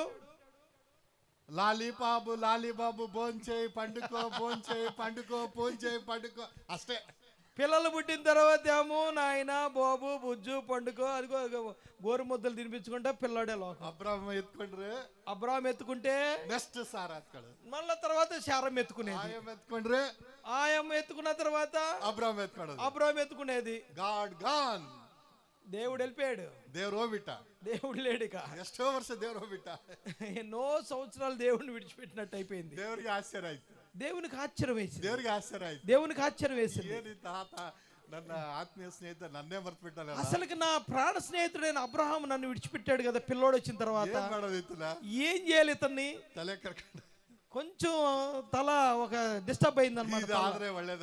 ఇది ఇలాగుంటే మంచిది కాదు. పరీక్ష ಮಾಡೋಣ, కొద్దిగా టెస్ట్ చేద్దాం. అబ్రహామా అబ్రహామా ನಿನ್ನ ಮಗನ ಅರ್ಪಣೆಗಾಗಿ ನನ್ನ ಹತ್ರ ಕರ್ಕೊಂಬ, నీ కుమారుని నాకు అర్పించడానికి నువ్వు తీసుకొని రా. ఎಲ್ಲಿಗೆ ಹೋಗ್ಬೇಕಂತ ಕೇಳಿಲ್ಲ, ఎక్కడికి వెళ్ళాలో అడగలేదు, ಯಾವ ಊರಿಗೆ ಹೋಗ್ಬೇಕಂತ ఏ ಕೇಳಿಲ್ಲ, ఊరికి వెళ్ళాలో అడగలేదు. ಮೋರಿಯಾ ಪರ್ವತ ಕಡೆ ಹೋಗು, నేను చూపించు మోరియా పర్వతం కూడా వెళ్ళు. ಹಗಲು ರಾತ್ರಿ 3 ದಿವಸ ಬಂದ. 3 రోజులు నడిచాడు. ಆವಾಗ ಇಸಾಕ 18 ವರ್ಷದಿಂದ ಬೈಬಲ್ ಪಂಡಿತರು ಹೇಳ್ತಾರೆ. బైబిల్ పండితులు చెప్తున్నారు మోస్ట్లీ ఇస్సాకుకు 18 సంవత్సరాలు ఉండవచ్చు అని. 16 ರಿಂದ 20 ಅಂತೇಳಿ ಎಲ್ಲರೂ ಒಪ್ಕೊಂತಾರೆ. కొంతమంది 16 నుంచి 20 సంవత్సరాల మధ్యలో అనుకుంటారు. ಈಗೆಲ್ಲ ನಮ್ಮ ಮಕ್ಕಳನ್ನ ಸ್ವಲ್ಪ 7ನೇ ಕ್ಲಾಸ್ ಮಗನ ಹೇಳ್ಕೊಂಡು ಹೋಗಿ ಬಾರಲ್ಲಿ ಪೋ డాడీ నీకు పని లేదు పాట లేదు ಅಂತ ಹೇಳ್ತಾರೆ. 7వ సంవత్సరం లేకపోతే 7వ క్లాస్ చదువుతున్న పిల్లోని పట్టుకొని రారా ఇక్కడ దాకా వెళ్ళొద్దామంటే పో డాడీ నీకేం పని లేదు అంటాడు. ಕೇಳ್ತಾರೆ, ఆడు మాట ఏంటలేదు. ಬೆಂಕಿ ಪೆಟ್ಟಿಗೆ ಇದೆ, నిప్పున్నది, ಕಟ್ಟಿಗೆ ಇದೆ, కర్రలు ఉన్నాయి, ಯಜ್ಞಕ್ಕೆ ಬೇಕಾದ ಕುರಿ ಎಲ್ಲ ಅಂತ ಕೇಳ್ತಾರೆ. అయ్యా మరి ఎన్ని ఉన్నాయి కానీ యజ్ఞం అర్పించడానికి గొర్రె పిల్లేది. ಅಬ್ರಹಾಂ ಹೇಳ್ತಾನೆ, అబ్రహాం అంటున్నాడు, ಕೆಲಸದವ್ರಿಗೆ ಹೇಳ್ತಾನೆ, పనోళ్ళకి చెప్తున్నాడు, ನಾವು ಯಜ್ಞಕ್ಕೆ ಹೋಗಿ ಮತ್ತೆ ತಿರುಗಿ ಬರ್ತೀವಿ ಅಂತ ಹೇಳ್ತಾರೆ. ఇదిగో మేము యజ్ఞము అనగా బలి అర్పణ చేసి మళ్ళా తిరిగి వస్తాము. తిరిగి ನಾನು ಬರ್ತೀನಿ ಅಂತ ಹೇಳಿಲ್ಲ, ತಿರುಗಿ ಬರುತ್ತೇವೆ, మేము తిరిగి వస్తామని చెప్తున్నాడు ప్లూరల్. ಸ್ವಲ್ಪ ದೇವ್ರ ಮೇಲೆ ನಂಬಿಕೆ ಬಂತು, కొంచెం దేవుడి మీద ఒక విశ్వాసం వచ్చింది అబ్రహాంకి. మలగిసిದ, కొంచెం విశ్వాసం వచ్చిన తర్వాత యజ్ఞం మీద నిలబడి అక్కడ పండేశాడు. సరి ఆಯ್ತು, అన్ని రెడీ అయినాయి. అదే జాగದಲ್ಲಿ అదే స్థలములో ఇసాక్ మలగిದ. ఇసాకు ఆ యొక్క కట్టెల మీద పండేశాడు. కత్తిಯನ್ನು ఎత్తిದ, ఆ చేతిలో కత్తి తీసుకొని ఎత్తాడు. ದೇವರಿಗೆ ಸ್ತೋತ್ರ ಮಾಡ್ದ, దేవునికి స్తోత్రం చెప్పాడు. ಏನ್ ಕತ್ತಿ ಬೀಳ್ಬೇಕಾದ್ರೆ కత్తి దించుతూ ఉండగానే ಅಬ್ರಾಮನೇ ಹಿಂದಕ್ಕೆ ನೋಡು, అబ్రహాము ಹಿಂದಕ್ಕೆ ನೋಡು, వెనక్కి చూడు. ఆ టగరిತ್ತು, అక్కడ పొదలో గొర్రె పొట్టేలు ఉన్నది. యజ్ఞ సమాపణೆ ಮಾಡ್ದ, అక్కడ ఆ గొర్రె పెట్టెలు తీసుకొని ఆ యొక్క బలి అర్పణ అర్పించాడు. ఆ జాగಕ್ಕೆ యెహోవా ఈరే ಅಂತ ಕರೀತಾರೆ. ఆ స్థలమునకు యెహోవా ఈరే అని పేరు పెట్టాడు. అదే స్థలవನ್ನ అదే స్థలం దావీదను దావీదు ಓರ್ನನ ಕಣವಾಗಿತ್ತು. ಆಮೇಲೆ దేవుని సన్నిధానంలో దావీదు ఈ యొక్క ಕಣ ಓರ್ನನ ಕಣ ಅಂತ ಹೇಳ್ತಾರೆ. ఎత్తుಗಳಿಗೆ కణం ఓకే అదే స్థలములో దావీదు కల్లం చేశాడు. కల్లం దావీదు ಮಾಡಿಲ್ಲ, ఓర్నన కణ ಅಂತ ಕರೀತಾರೆ. దానిని కల్లము అదే నూర్పిడి స్థలము అంటారు. ಅದು ಓರ್ನನದಾಗಿರ್ತದೆ, ಓರ್ನನ ಕಣ ಅಂತ ಕರೀತಾರೆ. అది నూర్పిడి స్థలము అని పిలువబడుతుంది. ಅದನ್ನ దావీదు 600 ತೊಲ ಬಂಗಾರ ಕೊಟ್ಟು ಪರ್ಚೇಸ್ ಮಾಡ್ತಾನೆ. అది 600 తులాలు బంగారం ఇచ్చి దాన్ని కొనుక్కుంటాడు. ಅದೇ ಸ್ಥಳದಲ್ಲಿ అదే స్థలములో ಸಲ್ಮೋನ దావీದನ ಮಗ ಸಲ್ಮೋನ್, ರಾಜ ಸಲ್ಮೋನನು ಒಂದು ಮಂದಿರ ಕಟ್ತಾನೆ. సొలొమోను రాజు మందిరం కడతాడు. ఆ జాగದಲ್ಲಿ యజ్ఞవేదినే అతి పరిశుద్ధ స్థಳ. ఆ యొక్క ఎక్కడైతే ఆ యొక్క బలి అర్పణ జరిగిందో అదే అతి పరిశుద్ధ స్థలము. అదే మందాస అదే జాగದಲ್ಲಿ ಕುಂದಿರಿಸಿರ್ತಾರೆ. అక్కడే మందస్సును కూర్చోబెట్టారు. ಅದರ ಮುಂದೆ ಪರಿಶುద్ధ ಸ್ಥಳ, దానికి ముందు పరిశుద్ధ స్థలం, ಹೊರಗಡೆ ಆವರಣ ಇರ್ತದೆ. దానికి మరొక ముందు ఆవరణం ఉంటది. ఎಷ್ಟో ವರ್ಷ ಆದ್ಮೇಲೆ, ఎన్నో సంవత్సరాలు గడిచిన తర్వాత బబులోన్ సామ్రాజ్యದ రాజ ಬಂದ ಎಲ್ಲ ಒಡೆದಾಗ್ತಾನೆ. బబులోను సామ్రాజ్యంలో ఉన్న బబులోన్ రాజు వచ్చి సమస్తమును కూలబడతాడు. ఆಮೇಲೆ అదే జాగದಲ್ಲಿ జెరుబ్బాబెల్ ಮತ್ತೆ అదే జాగದಲ್ಲಿ అదే స్థలములో రాజు అయిన జెరుబ్బాబెలు మళ్ళా తిరిగి మందిరాన్ని కడతారు. అదాద్ಮೇಲೆ అది అయిన తర్వాత క్రీస్తు శక 70ರಲ್ಲಿ, క్రీస్తు శకం 70వ సంవత్సరం, క్రీస్తు శక 70ರಲ್ಲಿ 70వ సంవత్సరం క్రీస్తు శకం, రోమన్ చక్రవర్తి టైటస్ ಅವರು, రోమా చక్రవర్తి టైటస్ అనే ఎంపరర్ ಎಲ್ಲದನ್ನು ಧ್ವಂಸ ಮಾಡ್ತಾರೆ. మళ్ళా తిరిగి మొత్తం ధ్వంసం చేస్తాడు, కూలబడతాడు, అంత నేలమట్టం చేసేస్తాడు. అదే జాగದಲ್ಲಿ, అదే స్థలములో 4ನೇ శతమానದಲ್ಲಿ 4వ శతాబ్దంలో ముస్లిమ్స్ దొరే ఒట్టామన్, ఆ ముస్లిమ్స్ అక్కడ డూమ్ ఆఫ్ ద రాక్, అదే ఒట్టామన్ సుల్తానను, ఆ ఒటామాన్ సుల్తాన్ అనే పేరు కలిగిన వ్యక్తి అల్ అస్కా మసీది కట్టుతారు. అల్ అస్కా అనే మసీద్ అక్కడ నిర్మాణం అవుతుంది. ಇವತ್ತು ನೋಡಿದ್ರೆ ఇజ్రాయెల్ ಅಲ್ಲಿ, ఇస్రాయెల్ పట్టం మనం చూస్తే ఆ మసీది ಕೆಳಗಡೆ, ఆ మసీది కింద ఇసాకనికి బలి కొట్ట స్థಳವೇ పరిశుద్ధ స్థಳ. ఇస్సాకు బలి అర్పించిన స్థలమే పరిశుద్ధమైన స్థలం. ಅದು ಹೇಳ್ತಾರೆ యూదా కులదವರು, యూదులు చెప్తూ ఉంటారు ಅದು ನಮ್ಮ ತಾತಂದ ಅಂತ ಹೇಳ್ತಾರೆ. యూదులు ఏమంటారు అది మా తాతది అంటారు. ఇస్లాం ಅವರು ಹೇಳ್ತಾರೆ, ఇವರು ముస్లిమ్స్ అంటారు ಅದು ನಮ್ಮ అಣ್ಣంద ಅಂತ ಹೇಳ್ತಾರೆ. అది మా అన్నయ్యది అంటారు. ಎದಕ್ಕೆ ಆಯ್ತು ಹಿಂಗೆ? ఎందుకైంది ఈ రకంగా? ಅಬ್ರಾಮನು ಸ್ವಲ್ಪ ಆಲೋಚನೆ ಕಡಿಮೆ ಮಾಡಿದ. ఆ సందర్భములో అబ్రహాము కొంచెము ఆలోచన తక్కువ అయిపోయింది. ఐగుప్తుల జೊತೆಗೆ సహవాಸ ಮಾಡಿ, ఐగుప్తు ఆ యొక్క హాగర్ జೊತೆಗೆ సహవాసం వలన ఇస్మాయిల్ ಹುಟ್ಟಿದ. ఇస్మాయిల్ అనే కుమారుడు ಅವ್ರು పుడతాడు. ಹೇಳ್ತಾರೆ ನಮ್ಮ ಅಣ್ಣನ ಜಾಗ ಇದು, ఇగో ఒక గుంపేమో ఇది మా అన్నయ్య జాగా అంటారు. ಇಸ್ರಾಯೇಲರು ಹೇಳ್ತಾರೆ, ఇస్రాయల్ అంటారు ನಮ್ಮ పూర్వీకರು ದುಡ್ಡು ಕೊಟ್ಟು ಕೊಂಡ್ಕೊಂಡಾರಪ್ಪ, అయ్యా మా పూర్వీకులు డబ్బులు ఇచ్చి కొనుక్కున్నారు, ಸ್ವಂತ ತಾತಂದು, మా సొంత తాతది ఇది, ನಮ್ಮ ರಾಜಂದು, ఇది మా రాజులది, ಇದು ನಮ್ ಜಾಗ. ఇది మాది. ವರ್ಲ್ಡ್ ಎಂಟ್ರಿ ಆಗಿ ప్రపంచమంతా కూడా ನ್ಯಾಯಾಧೀಶರು ಬಂದು, న్యాయాలయం వచ్చి ಬ್ರಿಟನ್ ನಲ್ಲಿ ಒಂದು ನ್ಯಾಯಸ್ಥಾನ ಇದೆ, బ్రిటన్ ನಲ್ಲಿ ఒక న్యాయస్థానం ఉన్నది, ಇಂಟರ್ನ್ಯಾಷನಲ್ ಕೋರ್ಟ್ ಅಂತ ಕರೀತಾರೆ. International court. ನೀವು ಸುಮ್ಮಿರಿ, ನಾವು ಸುಮ್ಮಿರ್ತೀವಿ. మీరు మౌనంగా ఉండండి, మేము కూడా మౌనంగా ఉంటాం. ನೀವು ಸುಮ್ಮಿರಿ, ನಾವು ಸುಮ್ಮಿರಿ. మీరు మౌనంగా ఉండండి, మేము కూడా మౌనంగా ఉంటాం. ಸುಮ್ನಿದ್ಬಿಡಿ. ఊరినే ఉండండి. ಆದ್ರೆ ಈಗ ವಾರ ಆಗಿ ఈ కథ యుద్ధం వలన ಎಷ್ಟೋ ವರ್ಷಗಳಾದ್ಮೇಲೆ, ఎన్నో సంవత్సరాల తర్వాత ಫಸ್ಟ್ ಟೈಮ್ ರಂಜಾನ್ ಮಾಡಕ್ ಅಲ್ಲಿ ಬೀಳಲಿಲ್ಲ. ఫస్ట్ టైం రంజాన్ చేయడానికి అక్కడ వదలలేదు. ವರ್ಲ್ಡ್ ಅಲ್ಲಿ ಎಲ್ಲರಿಗೆ ಮಂದಿರಗಳಿವೆ, అందరికి మందిరాలు ఉన్నాయి, ಎಲ್ಲ ಜಾತಿಗಳಿಗೆ ಗುಡಿಗಳಿವೆ, అన్ని కులాలకి గుళ్ళు ఉన్నాయి. జ్యూస్ యూద కులಕ್ಕೆ ಮಾತ್ರ గుడిಗಳಿಲ್ಲ. అయితే యూదులకు మాత్రమే ఆరాధన స్థలం లేదు. ఉಳಿದಿರೋದು ಒಂದೇ ಗೋಡೆ. వాళ్ళకి మిగిలింది ఒకటే ఒక గోడ. ఇంగ్లీష్ ಅಲ್ಲಿ ವೆಸ್ಟರ್ನ್ ವಾಲ್ ಅಂತ ಕರೀತಾರೆ, ఇంగ్లీష్ లో వేలిన్ వాల్ అంటారు, తెలుగులో ఏడుపుల గోడ ಅಂತ ಕರೀತಾರೆ, ఏడుపుల గోడ అంటారు, ಕನ್ನಡದಲ್ಲಿ ಅಳುವ ಗೋಡೆ ಅಂತ ಕರೀತಾರೆ, కన్నడలో అಳುవ గోడ అంటారు. యూదರೆಲ್ಲ ತಲೆಗೆ ಬಟ್ಟೆ ಕಟ್ಕೊಂಡು ಒಡಿಕೊಂತಾರೆ, అయ్యా ನಮಗೆ మందిర ಬೇಕು. ప్రతిసారి కూడా యూదులు ఆ గోడ దగ్గరికి వెళ్ళి ముఖానికి ముసుగు వేసుకొని వాళ్ళ తలని దానికి మోటిచ్చి అయ్యా మాకు మందిరం కావాలని ప్రార్థన చేస్తా ఉంటారు. ಒಳ್ಳೆ ಮಂದಿರವಿದೆ, చాలా సుందరమైన మందిరం ఉండేది. ಒಳ್ಳೆ ಮಂದಿರವಿದೆ. ఇగో ఈ ప్రాంతంలో సుందరమైన మందిరం ఉన్నది, ಒಳ್ಳೆ ವಾತಾವರಣ ಇದೆ, మంచి వాతావరణం ఉన్నది, ಒಳ್ಳೆ ಆರಾಧನೆ ಮಾಡುವ ಲೀಡರ್ಗಳಿದ್ದಾರೆ, మంచి ఆరాధన చేసే దైవజనులు ఉన్నారు. ಬರ್ಯಪ್ಪ అందరిని కూడా రండి రండి రండి అని పిలుస్తూ ఉన్నారు. భోంచేసిపోతే అయిపోయా. మనం ఏమనుకుంటామంటే ఇంత అనుకూలం ఉన్నా కానీ మనం భోంచేసి వెళ్దాంలే అంటాం. మొదటి దగ్గర మాట్లాడుకొని వస్తే అయిపోయా. కొంచెం అక్కడ వదిలిను అక్కడ మాట్లాడి చూద్దాంలే. టీవీ సీరియల్ చూస్తే వస్తే టీవీ సీరియల్ ముగించుకొని వద్దాంలే. ವಿಶ್ವಾಸಿಗಳೇ, విశ్వాసులారా, ಪ್ರಿಯ ವಿಶ್ವಾಸಿಗಳೇ, ప్రియ విశ్వాసులారా, ಒಂದು ಕಾಲ ಬರ್ತದೆ, ఒక కాలం రాబోతున్నది, ಕಾಲ ಬರ್ತದೆ, ఒక కాలం రాబోతున్నది. ಸುವಾರ್ತೆ ಹೇಳರು ಯಾರು ಇರೋದಿಲ್ಲ, సువార్త చెప్పు వాళ్ళు ఎవరు ఉండరు. ಮಂದಿರದಲ್ಲಿ ಪಾಸ್ಟ್ಗಳು ಇರೋದಿಲ್ಲ, మందిరములో దైవజనులు ఉండరు. ನಿಮಗೆ ಸುವಾರ್ತೆ ಹೇಳರು ಇರೋದೇ ಇಲ್ಲ. సువార్త చెప్పువారు ఉండనే ఉండరు. ಆ ಕಾಲ ಬರುವ ಮೊದಲೇ ఆ కాలము రాక ముందే ಎಚ್ಚರಗೊಳ್ಳಿರಿ, మెళకువ, ಎಚ್ಚರಗೊಳ್ಳಿರಿ. హెచ్చరికే. పరిశుద్ధాత్మను మాట్లాడుతా ఇದ್ದಾನೆ, పరిశుద్ధాత్మ తెలియజేస్తున్నాడు, పవిత్రాత్మను మాట్లాడుతా పరిశుద్ధాత్మ తెలియజేస్తున్నారు. ಜೀವನದಲ್ಲಿ ಶಿಸ್ತಿರ್ಲಿ, జీవితంలో ఒక క్రమశిక్షణ ఉండనే. ಸರಿಯಾಗಿ ಮಂದಿರಕ್ಕೆ ಬರ್ರಿ, సరి అయిన క్రమంగా మందిరానికి వద్దాం, ಆರಾಧನೆ ಮಾಡ್ರಿ, ఆరాధన చేద్దాం. హల్లెలూయా. దేవునికి స్తోత్రం. హల్లెలూయా. ಅಬ್ರಾಮನು ಇಸಾಕನ ಕರ್ಕೊಂಡು ಬೇರೆ ಬಲಿ ಬಂತು. హల్లెలూయా. అబ్రహాము ఇస్సాకునిచ్చిన ఒక బలి. హల్లెలూయా. హల్లెలూయా.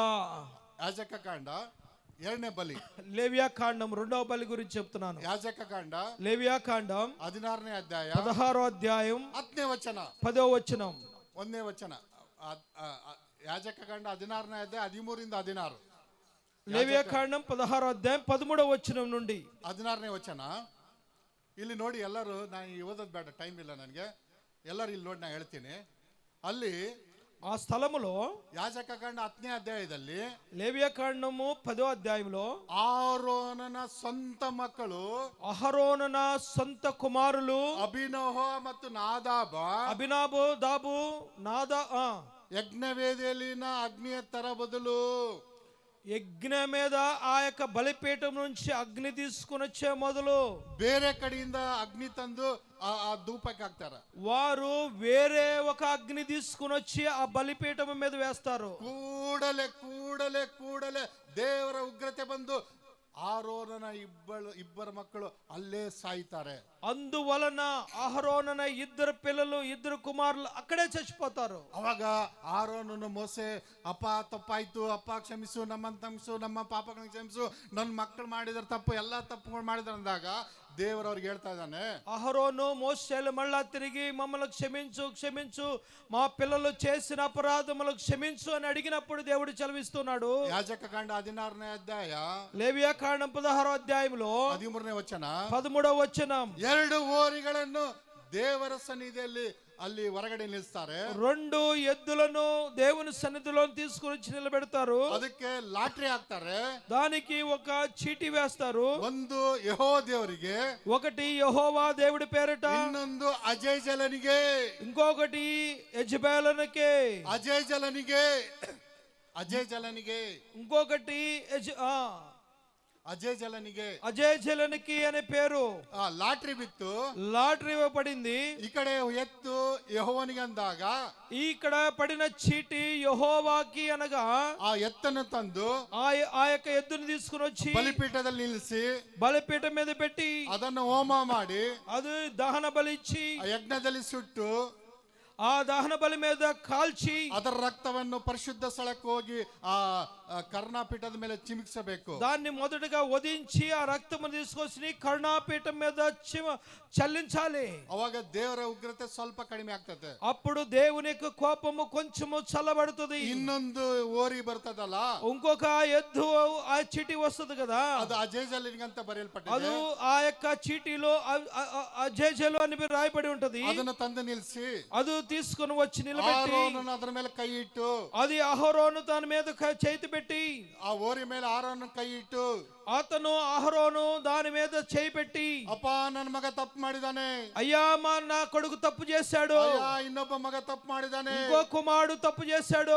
ಇನ್ನೊಂದ್ಸಲ ನಾನು ತಪ್ಪು ಮಾಡೋದಿಲ್ಲ, ఇంకోసారి తప్పు చేయము, ನಮ್ಮ ಪಾಪಗಳನ್ನು ಕ್ಷಮಿಸು, మా పాపములు క్షమించు, ನಮ್ಮ ಕುಟುಂಬದ ಪಾಪಗಳನ್ನು మా ಕ್ಷಮಿಸು, కుటుంబ పాపములను క్షమించు, ನಮ್ಮ ಕುಟುಂಬಗಳನ್ನು ఆశీర్వాద మాడు, మా కుటుంబాలను ఆశీర్వదించు. ಇನ್ನೊಂದ್ಸಲ ನಮ್ಮನ್ನು ಕ್ಷಮಿಸಪ್ಪ, అయ్యా ఇంకొకసారి క్షమించయ్యా, ಇನ್ನೊಂದ್ಸಲ ನಮ್ಮನ್ನು ಕ್ಷಮಿಸಪ್ಪ, ఇంకొకసారి క్షమించయ్యా. ಇನ್ನೊಂದ್ಸಲ ನನ್ನ ಮಕ್ಕಳಾಗ್ಲಿ ನಾವಾಗ್ಲಿ ಯಾವತ್ತು ಪಾಪ ಮಾಡೋದಿಲ್ಲ. ఇంకొకసారి మా పిల్లలు గాని మేము గాని పాపము చేయము. ನನ್ನ ಮಕ್ಕಳು ಸತ್ಯದಕ್ಕೆ ಪಶ್ಚಾತ್ತಾಪ ಪಡೋದಿಲ್ಲ. మా ఇగోనైనా మా యొక్క పిల్లలు చనిపోయిన పశ్చాత్తాపడుతున్నాం. ಎಲ್ಲಾ పాపಗಳನ್ನ ఓరి ಮೇಲೆ ఓర్సి ఆ యొక్క ఎద్దు తల మీద చేతులు పెట్టి ప్రతి పాపమును ఒప్పుకొని దాని మీద మోపి ಅದಕ್ಕೊಂದು ಚೈನ್ ಕಟ್ಟಿ దానికి ఒక చైన్ తాడు కట్టి ಅದಕ್ಕೆ ಚರ್ಮದ ಮೇಲೆ ಅಜಯ್ ಜಲಿನ್ಗೆ ಅಂತ ಬರೆದು దాని ఒంటి మీద అజయ్ జలనికి అని రాసి ಅದನ್ನ ಅರಣ್ಯಕ್ಕೆ ದಬ್ಬಬೇಕು. దాన్ని అరణ్యములోనికి పంపించేస్తారు. ಅವಾಗ ದೇವರ ಉಗ್ರತೆ ಕಡಿಮೆ ಆಗ್ತದೆ. ఆ టైములో అది అరణ్యములకు తోలివేయబడిన తర్వాత దేవుని యొక్క ఉగ్రత తక్కువైపోతుంది.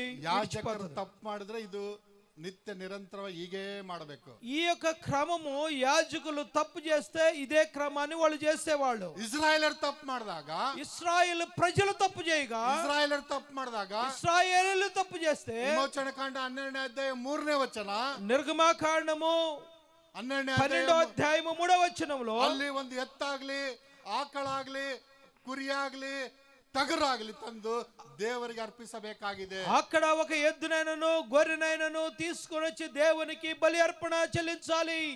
ಇವೆಲ್ಲ ಮಾಡಿದ್ರೆ ಇಸ್ರಾಯೇಲ್ ಪಾಪ ಹೋಗ್ತದೆ. ఇన్ని చేస్తే గాని ఇశ్రాయేలు పాప పరిహారం అవట్లేదు. ನನ್ ಪಾಪ ನಿನ್ ಪಾಪ ಹೋಗ್ಬೇಕಾದ್ರೆ ಏನ್ ಮಾಡ್ಬೇಕು? మన పాపాలు పోవాలంటే ఏం చేయాలి? హల్లెలూయా, హల్లెలూయా, హల్లెలూయా, హల్లెలూయా, హల్లెలూయా. పత్రిಕೆಗಳು 1ನೇ ಯೋಹಾನ ಬರೆದ ಪತ್ರಿಕೆ, యోహాను మొదటి పత్రిక 2ನೇ ಅಧ್ಯಾಯ 2వ అధ్యాయము 2ನೇ ವಚನ. 2వ వచనం. 1ನೇ ಯೋಹಾನ ಬರೆದ ಪತ್ರಿಕೆ, యోహాను పత్రిక మొదటి పత్రిక 2ನೇ ಅಧ್ಯಾಯ 2ನೇ ವಚನ. 2వ అధ్యాయం 2వ వచనం. ఆయనే మన పాపములకు శాంతికరమై ఉన్నాడు, మన పాపములకు మాత్రమే కాదు సర్వలోకమునకును శాంతి అయి ఉన్నాడు. ನಂಬಿದರೆಲ್ಲ ಗಟ್ಟಿಗೆ ಚಪ್ಪಾಳೆ ದೇವಡಿಸೋಣ. హల్లెలూయా, ಗಟ್ಟಿಗೆ ಚಪ್ಪಾಳೆ. ಆಮೆನ್. ನಮ್ಮ హల్లెలూయా. ಪಾಪದ ನಿವಾರಣೆಗಾಗಿ ಆತನು ಯಜ್ಞವಾಗಿದ್ದಾನೆ. ఆయన మన పాపముల నిమిత్తమై బలియాగము చెల్లించాడు. ನಮ್ಮ ಪಾಪಗಳಲ್ಲದೆ ಸಮಸ್ತ ಲೋಕದ మన పాపముల మాత్రమే కాదు సమస్త లోక పాపములందరి నిమిత్తమై. హల్లెలూయా, హల్లెలూయా, హల్లెలూయా, హల్లెలూయా, హల్లెలూయా. హల్లెలూయా. స్తోత్రం. ಇಷ್ಟೆಲ್ಲ ನಮಗೆ ಆಗ್ಬೇಕಂದ್ರೆ, ఇంతగా మనకు జరగాలి అంటే, ಇಷ್ಟು ದೋಷ ಮುಕ್ತ ಆಗ್ಬೇಕಂದ್ರೆ, ఇన్ని దోషాల పరిహారం జరగాలి అంటే, ಇಷ್ಟೆಲ್ಲ ಹೋಗ್ಬೇಕಂದ್ರೆ, ఇవన్నీ మన పరిహారం జరగాలి అంటే ನಡತೆ, మన యొక్క నడత అనగా ప్రవర్తన, ಎರಡನೇದು ಕ್ರಿಯೆ. మన యొక్క క్రియలు, ನಡತೆ ಮತ್ತು ಕ್ರಿಯೆ, మన నడక మరియు మన క్రియలు ಅವೆಲ್ಲ ವರ್ಟಿಕಲ್ ಆಗಿ ಒಂದೇ ಲೈನ್ ಅಲ್ಲಿ అవన్నీ కూడా క్రమముగా ఉండాలి. ನಮ್ಮ ಜೀವಿತವು ಯಾಗಿರ್ತದಂದ್ರೆ, మన జీవితం ఎలాగుంటదంటే ಹಚ್ಚ ಹಸಿರಾಗಿ ಹಸಿರಾಗಿ ಹಸಿರಾಗಿ ಗ್ರೀನರ್ ಆಗಿರ್ತದೆ. క్రమబద్ధీకరించబడిన జీవితము చాలా పచ్చగా ఉంటది. హల్లెలూయా, హల్లెలూయా. ನಡತೆ, మన నడక. ಆದಿಕಾಂಡ 18ನೇ ಅಧ್ಯಾಯ 27ನೇ ವಚನ. ఆదికాండము 18వ అధ్యాయం 28వ వచనం. ಆದಿಕಾಂಡ 18ನೇ ಅಧ್ಯಾಯ 27ನೇ ವಚನ. 27వ వచనం. 18వ అధ్యాయం 27వ వచనం. ಆದಿಕಾಂಡ 18ನೇ ಅಧ್ಯಾಯ 27ನೇ ವಚನ. ఆదికాండం 18వ అధ్యాయం 27వ వచనం. ಅದಕ್ಕೆ ಅಬ್ರಾಮನು ಇಗೋ ಸಾಕು. ಅಬ್ರಾಮನ್ ಏನ್ ಮಾಡ್ತಾನೆ? ಒಂದ್ ನಿಮಿಷ. ಅಬ್ರಾಮನ್ ಏನ್ ಹೇಳ್ತಾ ಇದ್ದಾನೆ ಗೊತ್ತಾ? అబ్రహాం ఏం చెప్తున్నాడో తెలుసా? నేను మన్ను అనగా మట్టి, ನಾನು ಬೂದಿಯಾಗಿದ್ದೇನೆ, నేను ధూళి అయి ఉన్నాను. ಯಾರೀತ? ఎవరితను? ದಿನ ದಿನಲು ದೇವರು ಮಾತಾಡ್ತಾನೆ. ప్రతిరోజు దేవునితో మాట్లాడుతున్నాడు. ಇವತ್ತೇನಾದ್ರೂ ಪಾಸ್ಟರ್ಗಳ ಜೊತೆ ದೇವರು ಒಂದು ಅದ್ಭುತ ಕ್ರಿಯೆ ಮಾಡ್ಬಿಟ್ರೆ, ఈ రోజు అప్పితప్పి పాస్టర్లో ఒక అద్భుతం జరిగితే చౌ వినబడుతుందా? చెవి వినబడుతుందా? కివి కేಳಿಸ್ತಾ ಇದೆಯా? చెప్పండి. ಮಾತು ಬರ್ತಾ ಇದೆ, ಹೇಳು. మాటలు వస్తున్నాయా చెప్పు చెప్పు అంటారు. ಯಾರು ಮಾಡಿದ್ರು ಹೇಳು, ఎవరు చేశారు చెప్పు, ಯಾರು ಮಾಡಿದ್ರು ಹೇಳು. ఎవరు చేశారు చెప్పు. ఏసై అల్ల, ఏసై కాదు. అయ్యా పెద్దయ్య ప్రేయర్ చేసా పోయిందయ్యా. ದೊಡ್ಡಯ್ಯ ಪ್ರಯತ್ನ ಮಾಡಿದ್ರು ಹೋಗ್ಬಿಟ್ಟಿದೆ. ಅಬ್ರಹಾಮು ನಾನು ಮಣ್ಣು ಮತ್ತು ಬೂದಿ ಅಂತ ಹೋಲಿಸ್ಕೊಳ್ತಾರೆ. నేను ధూళిని దుమ్ము అని చెప్తూ ఆ ఉన్నాడు. తగ్గించుವಿಕೆ నిన్ನಲ್ಲಿ నన్ನಲ್ಲಿ ಬರಬೇಕು. ఆ యొక్క విధేయత మనలో రావాలి. నమ్మిదరల గట్టిగా చెప్పాలి. దేవుని స్తోత్రం. హల్లెలూయా హల్లెలూయా హల్లెలూయా. తగ్గించువిಕೆ ಬರಬೇಕು. మనకు విధేయత రావాలి. ನಾನು ಬಹಳ ಸುಂದರಿ, నేను చాలా అందమైన దాన్ని. ನಾನು ಹೋಗಿದ ತಕ್ಷಣನೇ ಫುಲ್ ಫ್ರೀ ಇರಬೇಕು, ಫ್ಯಾನ್ ಇರಬೇಕು, ಅಲ್ಲೇ ಕೂರ್ಬೇಕು. ఎంటర్ అయిన తక్షణ చర్చిలో ముందు ఫ్యాన్ ఉండాలి, మొత్తం నీట్గా ఉండాలి. ನಾನು ಪ್ರಬಲ ವ್ಯಕ್ತಿ, నేను చాలా బలమైన వ్యక్తిని, ನಮ್ಮಪ್ಪ MLA, పలుకుబడి ఉన్న వ్యక్తిని, ఎమ్మెల్యే, ನಮ್ಮಮ್ಮ ಮೆಂಬರ್, మా అమ్మ మెంబరు. ನಾನು highest qualified triple degree PhD నేను చాలా క్వాలిఫికేషన్ డిగ్రీలు చదివి ఉన్న దాన్ని. గబ్బు వాసన వస్తుంది. ఏమయ్యా చర్చ్ క్లీన్ గా లేదు. లోపలికి రాగానే అంటారు వీళ్ళంటి వాళ్ళు, ఏమండి చర్చిలో ఎంత వాసన వస్తుంది. ನಾನು ನಾನು ನಾನು ನಾನು ನಾನು నేను నేను నేను అనే అహం ಇರಬಾರ್ದು, ఉండకూడదు. ತಗ್ಗಿಸುವಿಕೆ ಇರಬೇಕು, విధేయత ఉండాలి. ನಿಮ್ಗೆಲ್ಲ ಗೊತ್ತಿರ್ಲಿ, మీ అందరికి తెలియాలి ఒకటి. ನಾನು ಮೈಸೂರು ಯೂನಿವರ್ಸಿಟಿ ಇಂಜಿನಿಯರಿಂಗ್ ರ್ಯಾಂಕ್. దేవుని సన్నిధానంలో అయ్యగారు సాక్ష్యం చెప్తున్నారు. మైసూర్ యూనివర్సిటీలో ఇంజనీరింగ్ ఫస్ట్ ర్యాంక్. ಅದಾದ್ಮೇಲೆ LLB rank Bengaluru university. Bengaluru యూనివర్సిటీలో LLB చేశారు. ಅದಾದ್ಮೇಲೆ ಡಾಕ್ಟರೇಟ್ ಇನ್ ಡಿವಿನಿಟಿ ಇಸ್ರಾಯೇಲ್ ಅಲ್ಲಿ ಹೋಗಿ ಇಬ್ರಿಯು ಲ್ಯಾಂಗ್ವೇಜ್ ಕಲ್ತ್ಕೊಂಡು ಡಾಕ್ಟರೇಟ್ ಇನ್ ಡಿವಿನಿಟಿ ಆದೆ. దేవుని సన్నిధానంలో దైవిక శాస్త్రంలో ఇజ్రాయెల్లో డాక్టరేట్ తీసుకున్నాను. ಯಾವುದೇ ಡೌಟ್ ಬಂದ್ರೆ ಇಸ್ರಾಯೇಲ್ ಟೈ ಅಂತ ಹೋಗಿ ಅಲ್ಲೆಲ್ಲ ನೋಡ್ಕೊಂಡ್ಬಿಟ್ಟು ಕಣ್ಣಿಂದ ಪರ್ಫೆಕ್ಟ್ ಆದ್ಮೇಲೆ ನಾನು ಬರ್ತೀನಿ. నేను ఎప్పుడన్నా నాకు ఏదన్నా డౌట్ వచ్చిందంటే, నేర్చుకోవాలనుకుంటే ఇజ్రాయెల్ వెళ్ళి అక్కడ పరిశీలన చేసి తెలుసుకొని వస్తా. ಪ್ರಾಕ್ಟಿಕಲ್ ಆಗಿ ನೋಡ್ತೀನಿ, ప్రాక్టికల్ గా నేను అక్కడ సందర్శించి వస్తా. ವಾಕ್ಯ ಓದ್ತೀನಿ, దేవుని వాక్యం చదువుతాను, ವಾಕ್ಯ ಓದ್ತೀನಿ, దేవుని వాక్యం చదువుతాను, ಪ್ರಾಕ್ಟಿಕಲ್ ಆಗಿ ನೋಡ್ತೀನಿ, అక్కడ ఉన్న విషయాలు గమనిస్తాను. ದೇವ್ರು ನನ್ನೊಟ್ಟಿಗೆ ಮಾತಾಡ್ತಾನೆ, దేవుడు నాతో మాట్లాడుతూ ఉంటాడు. ಆಮೇಲೆ ನನಗೆ ಅರ್ಥ ಆಯ್ತು. ఆ తర్వాత నేను అర్థం చేసుకున్నా. ಗವರ್ಮೆಂಟ್ ಅಲ್ಲಿ ಡಿಸ್ಟ್ರಿಕ್ಟ್ ಎಕ್ಸಿಕ್ಯೂಟಿವ್ ಇಂಜಿನಿಯರ್ ಈಗ ಹೊಸಪೇಟಲ್ಲಿ, ప్రస్తుతం ಹೊಸಪೇಟలో డిస్ట్రిక్ట్ ఎగ్జిక్యూటివ్ ఇంజనీర్ గా సర్వీస్ లో ఉన్నారు. BBMP ಬೆಂಗಳೂರಲ್ಲಿ ಮಾಡಿದ 5 ವರ್ಷ. BBMP బెంగళూరులో 5 సంవత్సరాలు జాబ్ చేశారు. ಮಂಗಳೂರು ಧರ್ಮಸ್ಥಳದಲ್ಲಿ ಇಶ್ಯೂ ಏನಾಯ್ತಲ್ಲ, ಮರ್ಡರ್ ಇಶ್ಯೂ, ಅದಕ್ಕೆ ನಾನು ನೋಡೋಣ. ధర్మస్థలంలో జరిగిన ఇష్యూస్ మధ్యలో ఆ టైంలో వారిని అక్కడికి ట్రాన్స్ఫర్ చేశారు. ನೋಡಲ್ ಆಫೀಸರ್ ಆಗಿದ್ದೆ, అక్కడ రూరల్ ఆఫీసర్ లాగా పనిచేశారు. ಎಲ್ಲ ಕಡೆ ಕೆಲಸ ಮಾಡಿದ್ಮೇಲೆ ಒಂದು ಅರ್ಥ ಆಯ್ತು. అన్ని చోట్ల పని చేసిన తర్వాత నాకు ఒకటి అర్థమైంది. ವಿಶೇಷವಾಗಿ ಯುವಕರಿಗೆ ಹೇಳಕ್ ಇಷ್ಟಪಡ್ತೇನೆ, యవనస్తులకు నేను చెప్పాలని ఇష్టపడుతూ ఉన్నాను. ಬೆಂಗಳೂರಲ್ಲಿ ಅನೇಕ ಹೀರೋಯಿನ್ ನನ್ನ ಹತ್ರ ಬರ್ತಾರೆ. బెంగళూరులో పనిచేసేటప్పుడు అనేక మంది సుందరమైన హీరోయిన్లు వచ్చేవాళ్ళు. ಡೇಟಿಂಗ್ ಹೋಗನ್ ಬನ್ನಿ, రండి నాతో, ಔಟಿಂಗ್ ಹೋಗನ್ ಬನ್ನಿ, బయటికి వెళ్దాం రండి, డాన్స్ ಮಾಡಕ್ ಹೋಗನ್ ಬನ್ನಿ, ఇదిగో పబ్కి వెళ్దాం రండి, ಅದಕ್ಕೆ ಹೋಗನ್ ಬನ್ನಿ, ಇದಕ್ಕೆ అక్కడికి వెళ్దాం రండి, ఇక్కడికి వెళ్దాం రండి, వాళ్ళ పని కోసమై. ಅಮ್ಮ ತಂಗಿ, అమ్మా చెల్లెలా, ನನ್ನ ದೇವರು ಬಹಳ ಸುಂದರವಾಗಿದ್ದಾನೆ. నా దేవుడు చాలా అందమైన వాడు.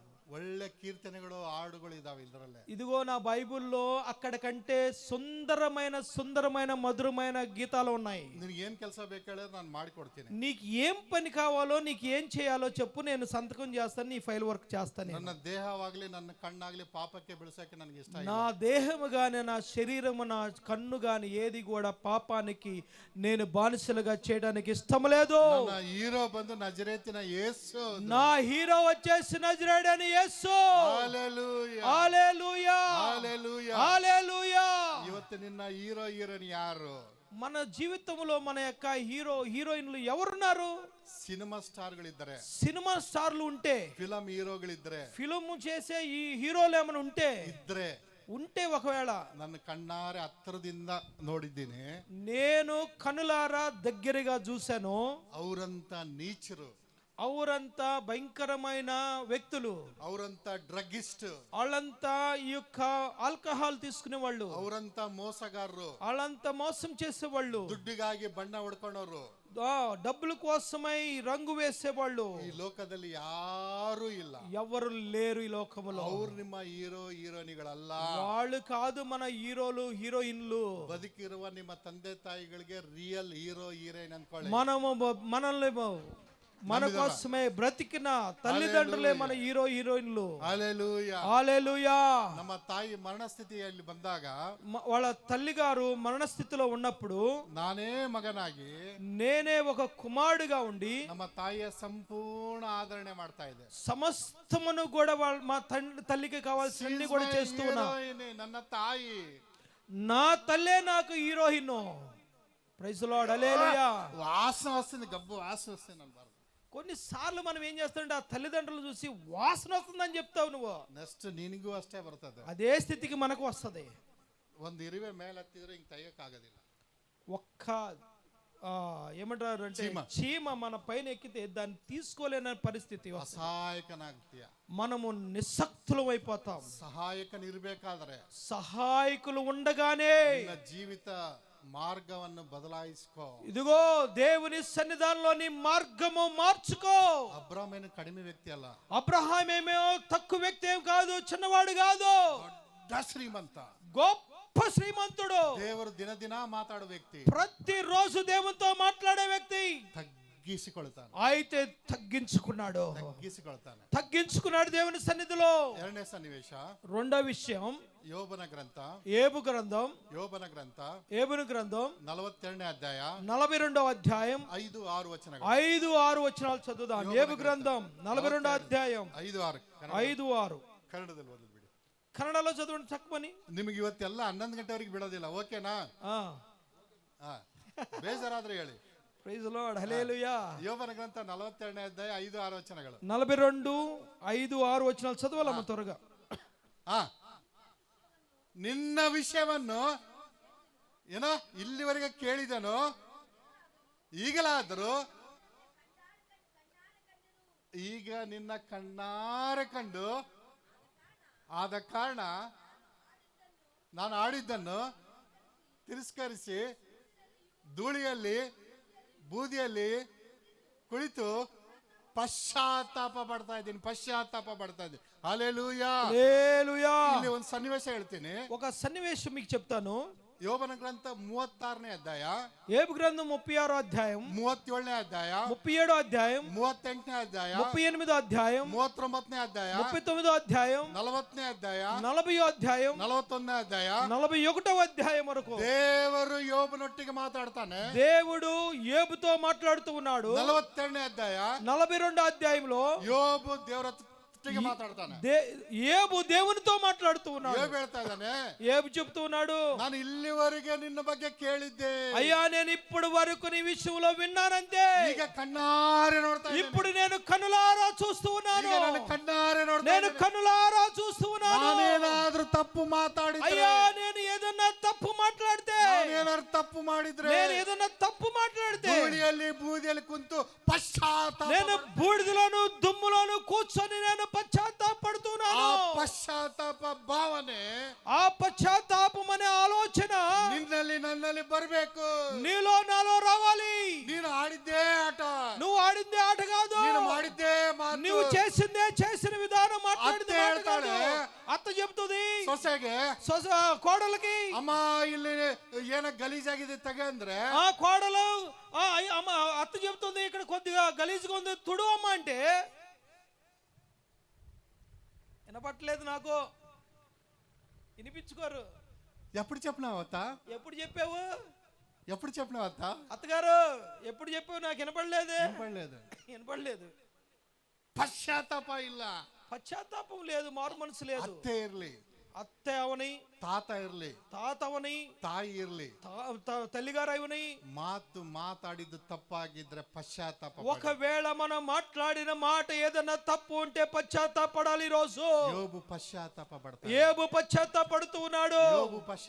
ఏబు పశ్చాత్తాపడుతూ ఉన్నాడు. ಮೂರನೇ ದೃಷ್ಟಾಂತ, మూడో విషయం, యెషయా ప్రవచన గ్రంథ, యెషయా ప్రవక్తల గ్రంథం, యెషయా గ్రంథం 6ನೇ ಅಧ್ಯಾಯ 6వ అధ్యాయం 6ನೇ ಅಧ್ಯಾಯ 6వ అధ్యాయం 5, 6, 7 వచనం, 5, 6 వచనాలు చదువుదాం. చక్ చదవాలి. అయ్యో నేను అపవిత్రమైన పెదవులు గలవాడును, అపవిత్రమైన పెదవులు గల జనుల మధ్యను నివసించువాడును, నేను నశించని రాజును, సైన్యములకు అధిపతి అగు యెహోవా నేను కనులారా చూచుకొనుచుంటిని. ಸಾಕು. ಇಲ್ಲಿ ನೋಡಿ, ಉಜ್ಜಿಯನು ಕಾಲವಾದ ಮೇಲೆ ఉజ్జియా చనిపోయిన తర్వాత ಯೆಶಾಯನಿಗೆ ದೇವದೂತರು ಪರಿಶುದ್ಧಾತ್ಮನು ಆ ಮಂದಿರದಲ್ಲಿ ಕಾಣ್ತಾನೆ. యెషయా ప్రవక్తకు దేవదూతల దర్శనము ఆ మందిరములో వస్తది. 1-4-5 వచనಗಳವರೆಗೆ ಬರೆಯಲ್ಪಟ್ಟಿದೆ. 1 నుంచి 4-5 వచనాల్లో రాయబడింది. ಯೆಶಾಯ ಪ್ರವಾದಿ యెషయా ప్రవక్త ಆ ದೇವರನ್ನು ನೋಡಿದ ಮೇಲೆ ದೇವರ ಪ್ರಸನ್ನತೆ ನೋಡಿದ ಮೇಲೆ ఆ దేవుని యొక్క దర్శనము చూడగానే ಅಯ್ಯೋ ಅಯ್ಯಯ್ಯೋ అయ్యో ಅಯ್ಯೋ ಅಯ್ಯಯ್ಯೋ అయ్యో అయ్యో ಪಾಪಿ నేను పాపిని, ಸುಳ್ಳು ನಾಲಿಗೆ, నేను అబద్ధములకు పెదవులు కలిగిన వాడును, ನಾಲಿಗೆ, నా నాలుక అబద్ధముల నాలుక, ಸುಳ್ಳು ಜನರ ಮಧ್ಯೆ ವಾಸ ಮಾಡುತ್ತೇನೆ, నేను అబద్ధములాడు వారి జనుల మధ్య ఉన్నాను, ನಾನು ನೋಡ್ಬಿಟ್ನಲ್ಲ, నేను చూశాను కదా, ನಾನು ನೋಡ್ಬಿಟ್ನಲ್ಲ, నేను చూశాను కదా, ಕೆರಿಬೇರ್ ತಂದು ಅಗ್ನಿ ತಂದು ಬೆಂಕಿ ಕಂಡ ತಂದು ನಾಲಿಗೆ ಮುಟ್ತಾರೆ. ఇదిగో ఆ కాలుచున్న ఆ యొక్క నిప్పు తీసుకుని వచ్చి నాలుక కంటించారు. ಆ ಪಾಪದ ಮಾತು ಸುಳ್ಳಿನ ಮಾತು ಎಲ್ಲ ಹೋಗಿ ಪರಿಶುದ್ಧನಾಗ್ತದೆ. ನಮ್ದರೆಲ್ಲ ಪಾಪಗಳನ್ನು ಒಪ್ಪಿಕೊಳ್ಳಬೇಕು. అపవిత్రమైన నాలుక కరువి అంటుకున్న వెంటనే పవిత్రమైపోయింది. ಪಾಪಗಳನ್ನು ಒಪ್ಪಿಕೊಳ್ಳಬೇಕು, పాపములను ఒప్పుకోవాలి, ಸುಳ್ಳನ್ನು ಒಪ್ಪಿಕೊಳ್ಳಬೇಕು, అబద్ధాలను ఒప్పుకోవాలి, ಮೋಸಗಳನ್ನು ಒಪ್ಪಿಕೊಳ್ಳಬೇಕು, మోసమును ఒప్పుకోవాలి. ದೇವರ ಸನ್ನಿಧಿಯಲ್ಲಿ ನೀನು ಯಥಾರ್ಥವಾಗಿ ಒಪ್ಪಿಕೊಳ್ಳಬೇಕು. దేవుని సన్నిధానంలో యథార్థముగా ఒప్పుకోవాలి. 4ನೇ ದೃಷ್ಟಾಂತ 4వ విషయం ಯೋನನ ಗ್ರಂಥ యోనా గ్రంథము 3ನೇ ಅಧ್ಯಾಯ ప్రవక్త అయిన యోనా గ్రంథం 3వ అధ్యాయం 6ನೇ ವಚನ. 6వ వచనం ಯೋನನ ಪ್ರವಾದನ ಗ್ರಂಥ యోనా ప్రవచన గ్రంథం 3ನೇ ಅಧ್ಯಾಯ 3వ అధ్యాయం 6ನೇ ವಚನ. 6వ వచనం హల్లెలూయా, చదువుదాం, అందరం కలిసి చదువుదాం. ನಾನು ಹೇಳ್ತೀನಿ ಕೇಳಿ ಸಾಕು. నేను చెప్తాను వినండి. ಯೋನನು యోనా ನಿನೆವೆ ಪಟ್ಟಣದಲ್ಲೆಲ್ಲ ಸುವಾರ್ತೆ ಸಾರ್ತಾನೆ. నినెవే పట్టణం అంతా కూడా సువార్త చెప్తాడు. ಒಂದು ದಿವಸ ಎಲ್ಲ ಸುವಾರ್ತೆ ಸಾರ್ತಾನೆ. ఒక రోజంతా సువార్త ప్రకటిస్తాడు. ಆ ಸುವಾರ್ತೆ ఆ సువార్త ಯೋನ ನಿನೆವೆ ರಾಜನಿಗೆ ಮುಟ್ಟಿದಾಗ నినివే రాజుకు తెలిసిన వెంటనే ನಿನೆವೆ ಪಟ್ಟಣವು ನಾಶವಾಗುತ್ತದೆ. నినివే పట్టణం నాశనం కాబోతున్నది. ನಿನೆವೆ ಪಟ್ಟಣವು ಪಾಪ ತುಂಬಿದೆ. నినివే పట్టణం అంతా పాపము నిండిపోయినది. ಈ ನಿನೆವೆ ಹಾಳಾಗುತ್ತೆ. ఈ రోజే అది నాశనం కాబోతున్నది. ದೇವರು ಮಾತಾಡ್ತಾ ಇದ್ದಾನೆ, ನಿನೆವೆ దేవుడు మాట్లాడుతున్నాడు, నినివే పట్టణం నాశనం కాబోతుందని. ಕೂಡಲೇ ರಾಜನು వెంటనే రాజు ಆ ಸುವಾರ್ತಿಕನ ಮಾತನ್ನು ಕೇಳಿ ఆ సువార్తికుడైన యోనా మాట విని ತಾನು ಕುಂತಿದ ಸಿಂಹಾಸನವನ್ನು ಎದ್ದು ఆయన కూర్చున్న సింహాసనం మీద నుంచి లేచి ರಾಜ ವಸ್ತ್ರಗಳನ್ನು ತೆಗೆದು రాజు వస్త్రములను తీసివేసి ಗೋಣಿ ತಟ್ಟೆಯನ್ನು ಕಟ್ಟಿಕೊಂಡು గోనె పట్ట కట్టుకొని ಬೂದಿಯನ್ನು ಹಚ್ಚಿಕೊಂಡು ఆ బూడిదని వేసుకొని ಪಶ್ಚಾತ್ತಾಪ ಪಡ್ತಾರೆ. పశ్చాత్తాపడుతున్నారు. 3ನೇ ಅಧ್ಯಾಯ 10ನೇ ವಚನದಲ್ಲಿ ఆ 3వ అధ్యాయం 10వ వచనములో ದೇವರು ಮನಮರಿಗೆ దేవుడు మళ్ళా మనస్సు మార్చుకొని ಮಾಡಬೇಕಾದ ಉಗ್ರದ ಕೋಪವನ್ನು ಏನ್ ಮಾಡ್ತಾನೆ? ಶಾಂತ ಮಾಡ್ತಾನೆ. ఆయన చేయనుద్దేశించిన తీర్పును చేయకుండా దానిని మానివేశాడు.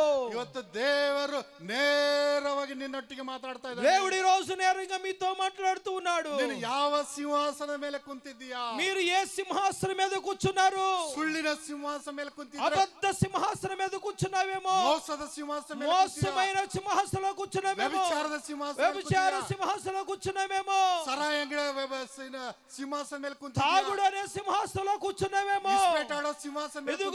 పేకాట అనే సింహాసనం మీద కూర్చున్నావేమో, ಕೂಡಲೇ వెంటనే ಆ ಸಿಂಹಾಸನ ಬಿಟ್ಟು ಮೇಲೆ ಬಾ. ఆ సింహాసనం దిగి కిందకి రా. ಸುಳ್ಳಿನ ಸಿಂಹಾಸನ ಬಿಟ್ಟು ಬಾ. ఆ అబద్ధ సింహాసనం దిగిరా.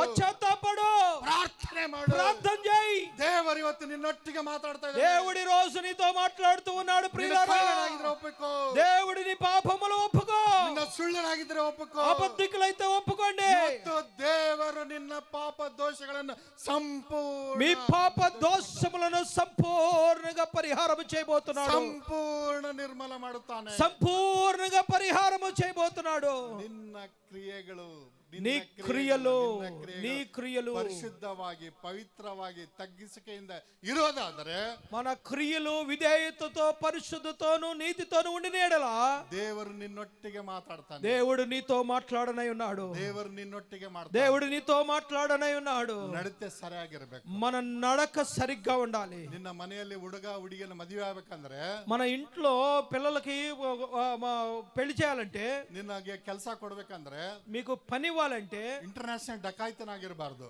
చాలా ఏమేమో అక్రమంగా ఉండకూడదు. ఈ లేబల్ ఇంటర్నేషనల్ కళ్ళ ಅಂತ ఎంబ్లం ఇరబార్దు. మన పైన ఏ విధమైన మచ్చ ఏం ఉండకూడదు. ఇతను దొంగో అదో ఇదో అని ఏదో ఒక ముద్ర వేయబడి ఉండకూడదు. ಇವನು ಪಟಿಂಗನಾಗಿದ್ರೆ ಹುಡುಗಿ ಕೊಡೋದಿಲ್ಲ.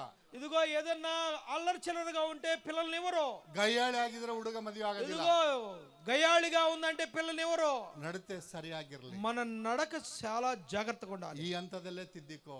ఈ సమయంలోనే మనం సరి చేసుకుందాం. ನಿನ್ನ ಸಾಕ್ಷಿ ಯಾರಾದ್ರೂ ಊರ್ ಹೊರಗೆ ಕೇಳಿದ್ರೆ, మన సాక్ష్యము ఊర్లో ఎవరన్నా అడిగితే, ಆ ಚರ್ಚಿಗೆ ಹೋಗ್ತಾರ್ರಿ, ಬಹಳ ಒಳ್ಳೆ ಜನ ಇದ್ದಾರೆ, ఆ చర్చికి వెళ్తారండి మంచి జనులు, ಒಳ್ಳೆ ಸಾಕ್ಷಿ ಇದ್ದಾರೆ, వాళ్ళకి మంచి సాక్ష్యం ఉన్నది, ಒಳ್ಳೆ ಹಾಡಾಡ್ತಾರೆ, మంచి పాటలు పాడతారు, ಒಳ್ಳೆ ಆರಾಧನೆ ಮಾಡ್ತಾರೆ, ఆరాధన చేస్తారు. ಈ ಕುರುಬರಳ್ಳಿ గాస్పల్ గ్రేస్ చర్చిన ಇದನ್ನ ದಾವಣಗೆರೆಯಲ್ಲಿ ಹೇಳಬೇಕು. దేవుని స్తోత్రం, హల్లెలూయా. మీ సంఘం యొక్క సాక్ష్యం దావణగిరి పట్టణాల్లో మోగాలి. ನಿನ್ನ ಮಾದರಿ ಸಂಘಕ್ಕೆ ಕನ್ನಡಿಯಾಗಿರ್ತದೆ. మీ యొక్క మాదిరికరమైన జీవితం సంఘానికి అద్దము లాంటిది. హల్లెలూయా, హల్లెలూయా. నడತೆ ಚೆನ್ನಾಗಿರ್ಬೇಕು. మన నడక సరిగ్గా ఉండాలి. ಕೆಲವರು ಇದ್ದಾರೆ, కొంతమంది ఉంటారు, ಸಂಖ್ಯಾಬಲದಲ್ಲಿ ಬಹಳ ಅಹಂಭಾವ ಇರ್ತದೆ. వాళ్ళకి జనబలం వలన చాలా అహం ఉంటది. ನನ್ನ ಸಭೆಯಲ್ಲಿ 500 ಜನ ಇದ್ದಾರೆ, నా సంఘంలో 500 మంది ఉన్నారు, ನನ್ನ ಸಭೆಯಲ್ಲಿ 300 ಜನ ಇದ್ದಾರೆ, మా సంఘంలో 300 మంది ఉన్నారు, ನನ್ನ ಸಭೆಯಲ್ಲಿ 1,00,000 ಜನ ಇದ್ದಾರೆ, మా సంఘంలో లక్షల మంది ఉన్నారు. ಇನ್ನು ಕೆಲವು ಸಭೆಗಳಲ್ಲಿ కొన్ని సంఘాల్లో ನನ್ನ ಸಂಘಕ್ಕೆ ತಿಂಗಳಿಗೆ 1 ಕೋಟಿ ತೈತು ಬರ್ತದೆ, ಕಾಣಿಕೆ ಬರ್ತದೆ. నా సంఘంలో ఒక నెలకి ₹1,00,00,000 కానుకొస్తది. ಇನ್ನ ಕೆಲವು ಸಂಘ ಇದ್ದಾರೆ, కొన్ని సంఘాలు ఉన్నాయి, ನನ್ನ ಸಂಘದಲ್ಲಿ ಎಷ್ಟು ಲಕ್ಷ ಗಟ್ಟಲೆ ಹಣ ಕೊಟ್ಟರು ಲೆಕ್ಕನೇ ಕೇಳೋದಿಲ್ಲ. మా సంఘంలో ఎన్ని లక్షలు ఇచ్చినా లెక్కలే అడగరు. ನಡತೆ ಬಿಟ್ಟು ಮಾತಾಡ್ತಾರೆ. మన యొక్క నడక, మన యొక్క ప్రవర్తన విడిచి మాట్లాడతారు. ಪಾಸ್ಟ್ ಆದ್ರೂ ಸರಿ, ವಿಶ್ವಾಸಿಗಳಾದ್ರೂ ಸರಿ, దైవజనులైన, విశ్వాసులైన, సువార్థికులైన ನಡತೆ మన నడక ಎಚ್ಚರಿಕೆಯಾಗಿರ್ಬೇಕು. చాలా హెచ్చరికగా ఉండాలి. ನಡತೆ ಜೊತೆಗೆ ಕ್ರಿಯೆಗಳು ಕೂಡ ಸರಿಯಾಗಿರ್ಬೇಕು. నడకతో, మన ప్రవర్తనతో, మన క్రియలు కూడా చాలా జాగ్రత్తగా ఉండాలి. ವಿಮೋಚನ ಕಾಂಡ, నిర్గమాకాండం, ವಿಮೋಚನ ಕಾಂಡ 34ನೇ ಅಧ್ಯಾಯ 34వ అధ్యాయం 28, 29 ವಚನ. 28, 29 చదువుదాం. ಪ್ರಾರ್ಥನೆ ಮಾಡೋದಕ್ಕೆ 10 ಕಮಾಂಡ್ಮೆಂಟ್ಸ್ ತರೋಕೆ ಮೋಸೆ ಬೆಟ್ಟದ ಮೇಲೆ ಹೋಗ್ತಾನೆ. 10 ఆజ్ఞలు తీసుకొని రావడానికి మోషే కొండ మీదకి వెళ్తారు. ಸೀನಾಯಿ ಪರ್ವತದ ಮೇಲೆ ಹೋಗ್ತಾನೆ. సీనాయి పర్వతం మీదకి వెళ్తారు. ನಾವೇನಾದ್ರೂ ಪರ್ವತ ಮೇಲೆ ಹೋದ್ರೆ, మనము పర్వతం మీదకి వెళితే 40 ದಿವಸ ಹಗಲು ರಾತ್ರಿ ಇದ್ರೆ, 40 రోజులు పగలు రాత్రి ఉంటే ಸೈನ್ಸ್ ಹೇಳ್ತದೆ, సైన్స్ చెప్తుంది, ಬಿಸಿಲಿಗೆ ಹೋದ್ರೆ ನಿನ್ ಮುಖ ಕರ್ರಗಾಗ್ತದೆ, బిస్సులకి ఆ ఎండకి మన ముఖం అంతా ఎండిపోద్ది, నల్లగైపోద్ది. ನೀನು ಬೆಟ್ಟದ ಮೇಲೆ ಹತ್ತಿದ್ರೆ ಇನ್ನೂ ಕರ್ರಗಾಗ್ತೀಯ. ఆ యొక్క పర్వతం పైకి వెళితే ఇంకా ఎండకి మరీ ఎక్కువగా నల్లగవుతాం. ಸೈನ್ಸ್ ನ ವಿಜ್ಞಾನವನ್ನ ತಲೆ ಕೆಳಗೆ ಮಾಡಿದ ಪ್ರವಾದನೆ ಗ್ರಂಥ ಯಾವ್ದಾದ್ರೆ ಅದು ಸತ್ಯವೇದ ಮಾತ್ರ. ఇదిగో సైన్స్ నే తారుమారు చేసిన గ్రంథం ఏదన్నా ఉందంటే అదే బైబిల్ సత్య గ్రంథ.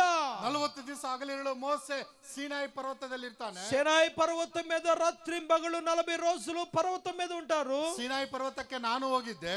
సీనాయి పర్వతం కూడా నేను వెళ్ళాను. ಕಪ್ಪು ಕಲ್ಲಿನ ಪ್ರದೇಶ, అదంతా కూడా నల్ల రాయితో కలిగిన ప్రాంతం. అది ದುಂಡಾಗಿರ್ತಕ್ಕಂಥ ಕಲ್ಲು ಪ್ರದೇಶ. అది ఒక గుండ్రమైన నల్ల రాయితో కప్పబడిన ఒక ప్రాంతం. ಕಾಲು ಜಾರಿದರೆ 100 ಅಡಿ ಕೆಳಗೆ ಬೀಳ್ತಾರೆ. కాలు ఒకవేళ అప్పిదప్పి జారిందంటే 100 అడుగులు కింద పడతాం. ಮತ್ತೆ ಅಲ್ಲೊಂದು గుండిರ್ತದೆ, అక్కడ ఒక మళ్ళా రాయి ఉంటది. ಮತ್ತೆ ಕಾಲು ಜಾರಿದ್ರೆ 200 అಡಿ ಕೆಳಗೆ బీಳ್ತಾರೆ. మళ్ళా అక్కడ ఏమన్నా అప్పిదప్పి జారిందంటే మళ్ళా 200 అడుగులు కిందకు జారిపోతాం. ಕಣ್ಣಾರೆ ನೋಡಿದ್ದೀನಿ. నేను కనులారా చూశాను. ಹುಲ್ಲು ಬೆಳೆದಿಲ್ಲ, అక్కడ ఏ గడ్డి పెరగలేదు, ಹಸಿ ಪದಾರ್ಥಗಳು ವೆಜಿಟೇಬಲ್ಸ್ ಏನಿರೋದಿಲ್ಲ, ఏమి కూడా పచ్చదనం అనేదే లేదు. అక్కడ ಅಂತ ಗ್ರಾನೈಟ್ ಕಲ್ಲು, అంత కూడా నల్లగా ఉన్న ఒక కొండ పర్వతం. 40 ದಿವಸ ಹಗಲಿರುಳು ಉಪವಾಸ ಮಾಡಿದಾಗ 40 రోజులు ఉపవాసం చేసినప్పుడు ಮೋಸೆ ಕೆಳಗಡೆ ಬಂದ್ರೆ, మోషే కిందకు దిగి వస్తూ ఉండగా ಆರೋನನು ಮತ್ತೆ ಇತರರು ಏನ್ ಮಾಡ್ತಾರೆ, ಮುಸುಗಾಕೊಂಡು ಮುಚ್ಕೊಳ್ತಾರೆ. అహరోను జనులందరూ ఆయన ముఖం చూడలేక ముసుగు వేసుకున్నారంట. ದೇವರೊಟ್ಟಿಗೆ ಮಾತಾಡಿದಾಗ దేవునితో మాట్లాడుతూ ఉండగా ಅಯಸ್ಕಾಂತ ಬೆಳಕು ನನ್ನ ಮುಖಕ್ಕೆ ಬರುತ್ತದೆ. ఆ యొక్క ప్రకాశత మన ముఖం మీద పడుతుంది. ನಾನು ಲೋಕಕ್ಕೆ ಬಂದಾಗ నేను లోకానికి ఇక్కడికి వచ్చినప్పుడు ನನ್ನ ಮುಖ ಪ್ರಕಾಶಮಾನ, నా ముఖము ప్రకాశముగా ఉంటది. ಹಲ್ಲೆಲೂಯಾ, హల్లెలూయా, ಹಲ್ಲೆಲೂಯಾ. హల్లెలూయా. ಒಂದು ಕಬ್ಬಿಣಕ್ಕೆ ఒక ఇనప రాడ్కి దానికి ಒಂದು ಮ್ಯಾಗ್ನೆಟ್ ಉಜ್ಜಿದ್ರೆ ఆ యొక్క మ్యాగ్నెట్ ఉంటుంది కదా, దాన్ని రాస్తే ಕಬ್ಬಿಣ ಏನಾಗ್ತದೆ, ಮ್ಯಾಗ್ನೆಟ್ ಆಗ್ತದೆ. ఆ యొక్క అయస్కాంతమును ఆ యొక్క ఇనప కమ్మి మీద రుద్దిన తర్వాత దానికి కూడా ఆ గుణం వస్తుంది. ನಾನು ಬೆಳಗ್ಗೆ ದೇವರೊಟ್ಟಿಗೆ ಮಾತಾಡೋದು, మనం పొద్దున దేవునితో మాట్లాడేది, ಮಧ್ಯಾಹ್ನ ದೇವರೊಟ್ಟಿಗೆ ಮಾತಾಡೋದು, మధ్యాహ్నం దేవునితో మాట్లాడేది, ರಾತ್ರಿ ದೇವರೊಟ್ಟಿಗೆ ಮಾತಾಡೋದು, రాత్రి దేవునితో మాట్లాడేది, ಇದೆಲ್ಲ ಮಾಡಿದ್ರೆ ఇవన్నీ చేస్తే ದೇವರ ಪ್ರಸನ್ನತೆ ನಿನ್ನ ಮೇಲಿರುತ್ತದೆ. దేవుని యొక్క ప్రసన్నత మన మీద ఉంటది. ದೇವರ ಪ್ರಸನ್ನತೆ ನಿನ್ನ ಮೇಲೆ ಇದ್ರೆ దేవుని ప్రసన్నత మన మీద ఉంటే ಯಾವುದೇ ದುಷ್ಟ ಶಕ್ತಿಗಳಿರಲಿ, ఏ రీతి అయినా దుష్ట శక్తులైనా సరే, ಯಾವುದೇ ಮಾಟ ಮಂತ್ರಗಳಿರಲಿ, ఏ రీతి అయినా శాతపడు శక్తులైనా, ಯಾವುದೇ ಕಣ್ಣಿನ ದೋಷಗಳಿರಲಿ, ఏదైనా కంటి యొక్క కను దిష్టి అయినా, ಯಾವುದು ನಿನ್ನ ಕುಟುಂಬಕ್ಕಾಗಲಿ, ನಿನ್ನ ಮಗನಾಗ್ಲಿ, ನಿನ್ನ ಮಗಳ ಸುತ್ತಲೂ ಸುಳೆ మన పిల్లలకు గాని మన ದೂತರು ನಿನ್ನ ಅಂಗೈಯಲ್ಲಿಟ್ಟು ನಡೆಸಿಕೊಂಡು ಹೋಗ್ತಾನೆ. దేవదూతలు వారి యొక్క చేతుల్లో మనల్ని కాపాడుకుంటూ వెళ్తారు. హల్లెలూయా, హల్లెలూయా, హల్లెలూయా, హల్లెలూయా. ಉಪವಾಸ ಪ್ರಾರ್ಥನೆ ಉಪವಾಸ ಪ್ರಾರ್ಥನೆಯಲ್ಲಿ ಶಕ್ತಿ ಇದೆ, ಬಲವಿದೆ. ఉపవాస ప్రార్థనలో చాలా బలం ఉన్నది, శక్తి ఉన్నది. ನಾವು ಶುಕ್ರವಾರ ದಿವಸ ನಮ್ಮ ಸಭೆಗಳಲ್ಲಿ ಉಪವಾಸ ಮಾಡುತ್ತೇವೆ. శుక్రవారం మా సంఘాల్లో ఉపవాస ప్రార్థనలు చేస్తాం. ನಾನು ಉಪವಾಸ ಮಾಡ್ತಾ ಇದ್ದೀನಿ. నేను ఉపవాసం చేస్తాను. ನಂಬಿ ಬಿಟ್ರೆ ಬಿಡಿ, నమ్మితే నమ్మండి, లేకపోతే లేదు. 5ನೇ ಕ್ಲಾಸಿಂದ 5వ క్లాస్ నుండి ಈಗವರೆಗೆ, ఇప్పటి వరకు కూడా 5ನೇ ಕ್ಲಾಸಿಂದ 5వ క్లాస్ నుండి ఇప్పుడుగా చెప్పలేదు, ఇప్పుడు వరకు కూడా ಉಪವಾಸ ಮಾಡ್ತಾ ಇದ್ದೀನಿ. ఉపవాసం చేస్తా ఉన్నా. ಬೆಳಿಗ್ಗೆ ಟಿಫನ್ ಮಾಡೋದಿಲ್ಲ, పొద్దున్న టిఫిన్ చేయరు, ಮಧ್ಯಾಹ್ನ ಊಟ ಮಾಡೋದಿಲ್ಲ, మధ్యాహ్నం భోజనం చేయరు, ಒಂದು 6:30-7 ಗಂಟೆಗೆ ಊಟ ಮಾಡ್ತೀನಿ, సాయంకాలం 6-7 మధ్యలో భోజనం చేస్తాను. ರೊಟ್ಟಿ ಖಾರಪುಡಿ ಚಟ್ನಿ ಇದ್ರೆ ಬಂಗಾರ. నాకు ఏమి స్పెషల్ వద్దు, రొట్టి కారపొడి చట్నీ ఏదన్నా ఉంటే చాలా.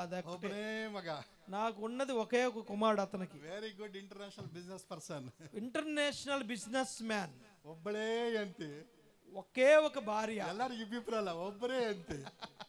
Praise lord. ఒకే ఒక భార్య, ಮಗ, ఒకే ఒక కుమారుడు. ತೃಪ್ತಿಯಾಗಿದ್ದೀನಿ, చాలా తృప్తిగా ఉన్నాం, ಬಹಳ ಸಂತೋಷವಾಗಿದ್ದೀನಿ. చాలా సంతోషంగా ఉన్నాం. ನಾನು ಪ್ರಾರ್ಥನೆ ಮಾಡಿದ್ರೆ నేను ప్రార్థన చేస్తుంటే ವೈಜಾಗ್ ಅಲ್ಲಿ విశాఖపట్నం వెళ్ళాను. విశాఖపట్నంలో ಅಲ್ಲಿ 7 ಗಂಟೆಗೆ ಫ್ಲೈಟ್, 7 గంటలకు నా విమానం. ನಾನು ಅరకు ವ್ಯಾಲಿಯಲ್ಲಿ ಸುವಾರ್ತೆ ಮಾಡಕ್ ಹೋಗಿದ್ದೆ. అరకు వ్యాలీ అనే ప్రాంతంలో అక్కడ సువార్త చెప్పడానికి వెళ్ళాను. 7:15 ನಾ ವಿಜಯನಗರದಲ್ಲಿ ಇದ್ದೀನಿ. 7:30కి విజయనగరంలో ఉన్నా నేను. ನಾನು 9:10 ಗಂಟೆಗೆ 9:30ಗೆ ಏರ್ಪೋರ್ಟ್ಗೆ ಹೋದಾಗ 9:30కి ఎయిర్పోర్ట్కి వెళ్ళాను. ನಾನು ಪ್ರಾರ್ಥನೆ ಮಾಡಿದೆ, ప్రార్థన చేసుకుంటూ ఉన్నా. ಅಪ್ಪ ನಿನ್ ಕೆಲಸಕ್ಕೆ ನಾನು ಬಂದಿನಿ, నీ పని మీద నేను వచ్చా, ನನ್ನ ಕೆಲಸ ನೀನ್ ಮಾಡು, నా పని నువ్వు చేయాలి. ನಾನು ಅರ್ಜೆಂಟ್ ಆಗಿ ನಾನು ಬೆಂಗಳೂರು ಹೋಗ್ಲೇಬೇಕು, అర్జెంటుగా బెంగళూరుకు వెళ్ళాలి నేను. ನನಗೆ ಫ್ಲೈಟ್ ಅದೊಂದೇ ಇರೋದು ರಾತ್ರಿ, ఒకే ఒక ఫ్లైట్, ఆ రాత్రి ఉన్న ఫ్లైట్ అదొకటే. ಮಿಸ್ ಮಾಡಿದ್ರೆ ನಿನ್ನ ಇಷ್ಟ, మిస్ అయిందంటే నాకు తెలీదు, నీ ఇష్టం. ನಾನು ನಿನ್ನ ಮಗ, నేను నీ కుమారుడిని, ನಿನ್ ಕೆಲಸ ಮಾಡಕ್ ಬಂದಿನಿ, నీ పని చేయడానికి వచ్చాను. ನಂಬಿ ಬಿಟ್ರೆ ಬಿಡಿ. మీరు నమ్ముతారో తెలీదు, 9:00 ಒಳಗಡೆ ಹೋದೆ. 9:30కి నేను ఎయిర్పోర్ట్ లో అడుగు పెట్టాను. ವಿಜಯ್ ಕುಮಾರ್ ನೀವಾ? విజయ్ కుమార్ నీవేనా? ಹೌದು. అవునండి. ಬೇಗ ಒಳಗೆ ಬರ್ರಿ, తొందరగా లోపలికి రండి. ಟಿಕೆಟ್ ಒಬ್ರು ಪಂಚ್ ಮಾಡಿದ್ರು, ఒకళ్ళ టికెట్ కు నాకు పంచ్ చేశారు, ಇನ್ನೊಂದ್ ಕಡೆ ಸೆಕ್ಯೂರಿಟಿ ಒಳಗೆ ಕಳಿಸಿದ್ರು, సెక్యూరిటీ లోపలికి పంపారు. ಮೇಲೆ ನಂಬರ್ 2 ಬೆಲ್ಟ್ ಅಲ್ಲಿ ಹೋಗಿ ಬೇಗ ಫ್ಲೈಟ್ ಐತೆ ಅಂತ ಹೇಳಿ నెంబర్ 2 బెల్ట్ మీదకి వెళ్ళి త్వరగా మీరు ఫ్లైట్ కి వెళ్ళండి అన్నారు. ನಾನು ಹೇಳಿದೆ, నేను చెప్పాను. ಒಳಗಡೆ ಹೋದೆ, కొంచెం లోపలికి వెళ్ళాను. ಬೆಳಗಿಂದ ನೀನ್ ಕೆಲಸ ಮಾಡಿದೀನಿ, పొద్దున్న నుంచి నీ పని చేశాను. ಇಡ್ಲಿ ಸಾಂಬಾರ್ ಹೋಟೆಲ್ ನೋಡಿದೆ, ఇడ్లీ సాంబార్ హోటల్ చూస్తా ఉన్నా. ಏರ್ಪೋರ್ಟ್ ಅಲ್ಲಿ ಹೋಟ್ಲ್ ಇರ್ತಾವೆ, ఎయిర్పోర్ట్ లో క్యాంటీన్ ఉంటది. ಹೋಗಿ 2 ಇಡ್ಲಿ ತಿಂದೆ, 2 ఇడ్లీ తిన్నాను ప్రశాంతంగా. ಆರಾಮ್ ಕುಂತ್ಕೊಂಡೆ, ఆరాం కూర్చున్నాను కొద్దిసేపు. Vijay Kumar final warning come to the flight ಅಂದ್ರು. విజయ్ కుమార్ ఫైనల్ బెల్ లోపలికి రండి అని పిలిచారు. ನಾನು ಹಿಂಗ್ ಒಳಗಡೆ ಹೋದ್ರೆ, టెర్మినల్ లోపలికి వెళ్ళాను. ಒಳಗಡೆ ಹೋದ್ರೆ లోపలికి వెళ్తున్నాను. ಎಲ್ಲರೂ నన్ను ನೋಡ್ತಾ ಇದಾರೆ. అందరూ కూడా ఈయన ఎవరో అని చూస్తా ఉన్నారు, ఇలా దీపమేహం వేసుకొని. ಇದೇನ ಸಿಎಂ ಸಂಬಂಧಿಕ ಅಥವಾ ಯಾರು ದೊಡ್ಡತ ಅಂತ నన్ను ನೋಡ್ತಾರೆ. యారప్ప ఈయన కోసం ఇంతసేపు ఫ్లైట్ ఆపారు, ఆగిపోయింది, ఈయన ఎవరు సీఎం సంబంధించినాడా అనుకున్నారంట. నజరేతిన యేసు నమ్మప్ప, నజరేయుడైన యేసు ప్రభువారు నా తండ్రి, రాజా, ఆయన నా రాజు, ఆతన మగ ನಾನು, ఆయన కుమారుడు నేను. ಆ ಮಗನಾಗಿ ನಾನು ಬೇಡಿಕೊಳ್ಳುತ್ತೇನೆ. ఆయన కుమారుడాగి నేను వెళ్ళాను. ಈ ಲೋಕದಲ್ಲಿ ಅಸಾಧ್ಯವಾದದ್ದು ಯಾವುದೂ ಇಲ್ಲ. ఈ లోకములో సాధ్యమైనది ఏదీ లేదు. ಎಲ್ಲವೂ ಸಾಧ್ಯ. అన్ని కూడా సాధ్యమవుతాయి. ಎಲ್ಲವೂ ಸಾಧ್ಯ. అన్ని సాధ్యమవుతాయి. ಎಲ್ಲವೂ ಸಾಧ್ಯ. అన్ని సాధ్యమే. ವಿಧೇಯತೆ ಇರಬೇಕು, విధేయత ఉండాలి, ನಡತೆ ಇರಬೇಕು, సరైన నడక ఉండాలి, ಪ್ರಾರ್ಥನೆ ಮಾಡಬೇಕು, ప్రార్థన చేయాలి, ప్రార్థన చేయాలి. హల్లెలూయా.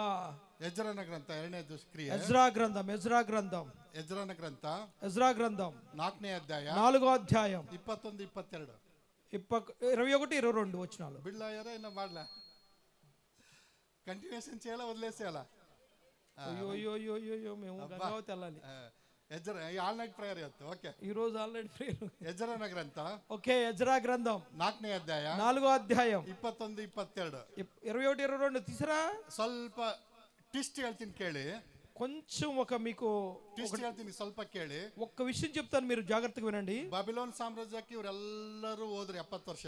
బబులోను సామ్రాజ్యంలో బానిసలుగా 40 సంవత్సరాలు వాళ్ళు బబులోనికి వెళ్ళారు. ಪರ್ಷಿಯಾ ಸಾಮ್ರಾಜ್ಯ ಆರಂಭ ಆದ್ಮೇಲೆ, పర్షియా సామ్రాజ్యం ఆరంభమైనప్పుడు ಕೊರೇಶ ರಾಜನಾಗ್ತಾನೆ. కోరేషు రాజుగా ఉంటాడు. ಅದಾದ್ಮೇಲೆ అది అయిన తర్వాత ಅಂತರ್ಸ್ಥ ರಾಜನಾಗ್ತಾನೆ. అస్తహస్త్ర అనే రాజు అవుతాడు. ಅವ್ರಿಗೆ ఆయనకి ಎಜ್ರಾ ಶಾಸ್ತ್ರಿಗೆ ఎజ్రా శాస్త్రి ಎರ್ಸ್ಲಮೇಲ್ ಇರ್ತಕ್ಕಂಥ ಬಂಗಾರ, యెరూషలేములో ఉన్న బంగారం, ಬೆಳ್ಳಿ, వెండి ಎಲ್ಲ ಕೊಟ್ಟು అన్ని ఇచ్చి ನಿಮ್ಮ ಮಂದಿರ ಕಟ್ಕೊ ಅಂತ ಹೇಳ್ತಾರೆ. అన్ని ఇచ్చేసి మీ మందిరం కట్టుకోండి అని చెప్పాడు. ಎಜ್ರಾ ಬಂಗಾರ ಎಲ್ಲ ಇಟ್ಕೊಂತಾನೆ, బంగారం పట్టుకుంటాడు. ఎజ్రా ಬೆಳ್ಳಿ ಎಲ್ಲ ಇಟ್ಕೊಂತಾನೆ, వెండిని పట్టుకుంటాడు, ದುಡ್ಡು ಇಟ್ಕೊಂತಾನೆ. డబ్బులు పట్టుకున్నాడు. ಭಯ ಆಗ್ತದೆ, భయం అవుతుంది, ಭಯ ಆಗ್ತದೆ. భయం అవుతుంది. ದಾರಿಯಲ್ಲಿ దారిలో ಎಲ್ಲ ದುಷ್ಟರಿದ್ದಾರೆ, చాలా మంది దారి కలరున్నారు. ಏನ್ ಮಾಡೋದು? ఏం చేయాలి? ಭಯ ಆಗ್ತದೆ, భయం అవుతుంది. ఎలా తీసుకుని వెళ్ళాలి ఎన్ని? ಅವಾಗ ಏನ್ ಮಾಡ್ತಾರಂದ್ರೆ, అప్పుడు ఏం చేస్తున్నాడంటే, ಬಾ ಸೋಮಕ್ಕ ಸುಬ್ಬಕ್ಕ ಎಲ್ಲಾರು ಬರ್ರಿ, అందరూ రండి అక్కలో ರಂಡಿ ಸಮಯಕ್ಕೆ ಬರ್ರಿ. ಪ್ರಕಾಶ್ ಯಾರು ಯಾಕೋ ಪ್ರಕಾಶ್ ಹೇಳ್ತಾರ, ರೇಪು 11 o'clock ರಂಡಿ ಅಂದ್ರೆ ಅಯ್ಯೋ ತಡ್ರಿ ಅಂತ ಹೇಳ್ತಾರ. మనము దైవజనులు అనౌన్స్మెంట్ చేస్తారు, రేపు 11 గంటలకి 10 గంటలకి ఆరాధన. Very strict. అయ్యో అనుకుంటాం మనం, మేమంటే చాలా ಬಹಳ strict strict. Very good. Ezra Shastri ಏನ್ ಮಾಡ್ತಾರಂದ್ರೆ, ఎజ్రా శాస్త్రి ఏం చేస్తారంటే, ಅವ ನದಿ ಹತ್ರ ಉಪವಾಸ ಪ್ರಾರ್ಥನೆ ಮಾಡ್ತಾನೆ. ఆ నది దగ్గర ఉపవాస ప్రార్థన కండక్ట్ చేస్తారు. ಮಾಡಿದಾಗ ದೇವರ ಪ್ರಸನ್ನತೆ ಆತನ ಮೇಲೆ ಬರ್ತದೆ. అప్పుడు దేవుని యొక్క ప్రసన్నత అతని మీదకి వస్తుంది. ನಾವು ಪ್ರಯಾಣದಲ್ಲಿ ಸಹಿತ ಉಪವಾಸ ಪ್ರಾರ್ಥನೆ ಮಾಡಬೇಕು. ప్రయాణంలో కూడా మనం ఉపవాస ప్రార్థన చేయొచ్చు. ದೇವರ ಪ್ರಸನ್ನತೆ ಬರುತ್ತದೆ. దేవుని ప్రసన్నతను చూస్తాం. ಸುರಕ್ಷಿತವಾಗಿ ಎಲ್ಲಾ ಸಾಮಗಳನ್ನ ಯೆರೂಸಲೇಮಲ್ಲಿ ಇಟ್ಟ. సురక్షితముగా యెరూషలేముకు చేరి ఎంతడు కూడా యెరూషలేములో పెట్టాడు. ಗಮನಿಸಬೇಕಾದ ಅಂಶ ಏನಂದ್ರೆ, గమనించాల్సిన విషయం ఏంటంటే, ಪರ್ಷಿಯಾ ಜನರು ಬಹಳ ಒಳ್ಳೆ ಜನರು. పర్షియా జనులు చాలా మంచి వాళ్ళు. ಅವರು ಇಸ್ರಾಯೇಲ್ ಮಂದಿರ ಕಟ್ಟೋದಕ್ಕೆ ಸಹಾಯ ಮಾಡಿದರು. వాళ్ళు ఇశ్రాయేలు మందిరం కట్టడానికి సహాయం చేసిన వ్యక్తులు. ಮಾರ್ಚ್ 21 మార్చి 21వ తారీఖు ಮಾರ್ಚ್ 21 మార్చి 21వ తారీఖు 1935ರಲ್ಲಿ 1935లో ಮಾರ್ಚ್ 21 1935ರಲ್ಲಿ 1931 మార్చి 1935 ಮಾರ್ಚ್ 21ರಲ್ಲಿ 35లో ಪರ್ಷಿಯಾ ದೇಶನ ತೆಗೆದಾಕಿ పర్షియా దేశమును తీసివేసి ಇರಾನ್ ದೇಶ ಅಂತ ಹೆಸರಿಟ್ರು. ఇరాన్ అనే దేశ పేరు పెట్టారు. ಪರ್ಷಿಯಾ ದೇಶದ ಹೆಸರು ತೆಗೆದಾಕಿ పర్షియా అనే దేశం యొక్క పేరు తీసివేసి ಇರಾನ್ ದೇಶ ಅಂತ ಹೆಸರಿಟ್ರು. ఇరాన్ అనే దేశం పేరు పెట్టారు. ఇరాన్ అనే పేరు. 1979ರಲ್ಲಿ 1971లో ಕಟ್ಟಾ ಮುಸ್ಲಿಮ್ಸ್ ಅದನ್ನ ಆಳ್ತಾ ಇದ್ದಾರೆ. అక్కడ పక్కా ముస్లిమ్స్ దాన్ని పరిపాలన చేస్తారు. ಎಲ್ಲಾ ಪರ್ಷಿಯರನ್ನು ಒದ್ದೊದ್ದು ಓಡಿಸ್ತಾ ಇದ್ದಾರೆ. ప్రతి పర్షియన్స్ లోకల్ ఉన్న వారందరిని కొట్టి తరివేస్తా ఉన్నారు. ಎಲ್ಲರನ್ನ ಇಸ್ಲಾಮಿಕ್ ಮಾಡ್ತಾ ಇದ್ದಾರೆ. అందరూ మతాంతరం చేస్తా ನಮ್ಮ ఉన్నారు. ಭಾರತ ದೇಶದ ಪ್ರಧಾನಿ ಇಂದಿರಾ ಗಾಂಧಿ ಅವರ ಗಂಡ ಪರ್ಷಿಯನ್. అక్కడ ನಮ್ಮ ಭಾರತ ದೇಶದ ಪ್ರಧಾನಿ ಇಂದಿರಾ ಗಾಂಧಿ ಗಂಡ పర్షియన్. మన యొక్క భారతదేశం యొక్క ప్రధానిగా పనిచేసిన ఇందిరాగాంధీ యొక్క యజమానుడు Persian. Tata company owner, Tata company Ratan Tata ಅವರು ಪರ್ಷಿಯನ್. రతన్ టాటా వాళ్ళు కూడా పర్షియన్సే. ಪರ್ಷಿಯನ್ಸ್ ಬಹಳ ಒಳ್ಳೆ ಜನ. పర్షియన్స్ వారి స్వభావం చాలా మంచి స్వభావం, ಬಹಳ ದಾನಿಗಳು, మంచి దాతలు వాళ్ళు. ನಮ್ಮ ಇಸ್ರಾಯೇಲ್ ಯೆರೂಸಲೇಮ್ ಮಂದಿರ ಕಟ್ಟೋದಕ್ಕೆ ಎಲ್ಲಾ ಸಾಮಾನು ಸಹಾಯ ಮಾಡಿದ್ರು. ఇశ్రాయేల్ మందిరం కట్టడానికి ఆ సందర్భంలో వాళ్ళు అన్ని సహాయం చేశారు. ಹಣ ಕೊಟ್ರು, డబ్బులు ఇచ్చారు, ಬಂಗಾರ ಕೊಟ್ರು, బంగారం ఇచ్చారు. ಅವ್ರ ಒಳ್ಳೆತನವು, వాళ్ళ యొక్క మంచితనం ಇಸ್ಲಾಮಿಕ್ గురువులు ఆక్రమిಸಿಕೊಂಡ್ರು. ఆ యొక్క ఇస్లాం యొక్క గురువులు వాళ్ళు ఆక్రమణ చేసుకొని ಅಲ್ಲಿ ಕೆಮೆನಿ ಅಂತ ವ್ಯಕ್ತಿ కిమేన్ అనే వ్యక్తి ಮಹಿಳೆಯರು 17ನೇ ವರ್ಷಕ್ಕೆ ಮದುವೆ ಆಗಬೇಕು, స్త్రీలు 18 సంవత్సరాలకే పెళ్లి చేసుకోవాలి, ಹಿಜಾಬ್ ಧರಿಸ್ಕೋಬೇಕು, ఇదిగో హిజాబ్ ధరించుకోవాలి, ಯಾರು ಹೊರಗಡೆ ಬಂದ್ರೆ ಗುಂಡಿಟ್ಟು ಶೂಟ್ ಮಾಡಬೇಕು, ఎవరన్నా కానీ బొరకా లేకుండా బయటకు వస్తే షూట్ చేశారు, ಜೊತೆ ಜೊತೆಯಾಗಿ ತಿರುಗಬೇಕು, చాలా కలిసే ఉండాలి. ಹೀಗೆ ಎಲ್ಲರೂ 70,000 ಮಹಿಳೆಯರನ್ನ ಕೊಂದಾಕಿದರು. ఈ రకంగా మాట వినని 70,000 మందిని చంపేశారు. ಇತ್ತೀಚೆಗೆ ಇಸ್ರಾಯೇಲರು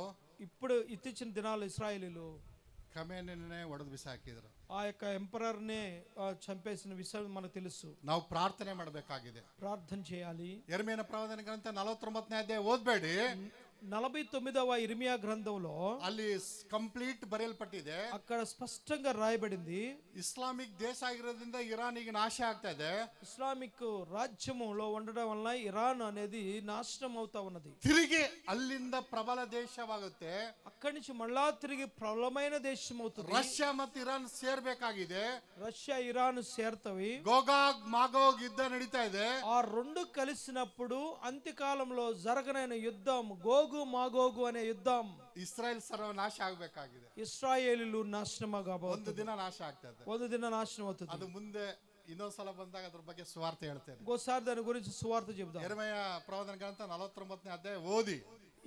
ఇర్మియా గ్రంథం 41వ అధ్యాయం చదవండి. ಮಾಸ್ಕೋಗೆ ಮಾಗೋಗ್ ಅಂತ ಕರೀತಾರೆ, మాస్కో అనగా మాగోగు, ಗೋಗಾಗನ್ಗೆ ಇರಾನ್ ಅಂತ ಕರೀತಾರೆ. ఇరాన్ గోగాగు అనగా ఇరాన్. ಮತ್ತೆ ದೇವರು ಅವರಿಗೆ ಅನುಮತಿ ಕೊಡ್ತಾನೆ, దేవుడు వాళ్ళకి మళ్ళా తిరిగి అనుమతిస్తాడు. హల్లెలూయా హల్లెలూయా ಹಲ್ಲೆಲೂಯಾ హల్లెలూయా ಹಲ್ಲೆಲೂಯಾ. హల్లెలూయా. ಎಜ್ರಾ ಮಂದಿರ ಕಟ್ಟಿದ, ఎజ్రా మందిరం నిర్మించాడు ಅದೇ ಸಂಸ್ಥಾನದಲ್ಲಿ, అదే స్థలంలో.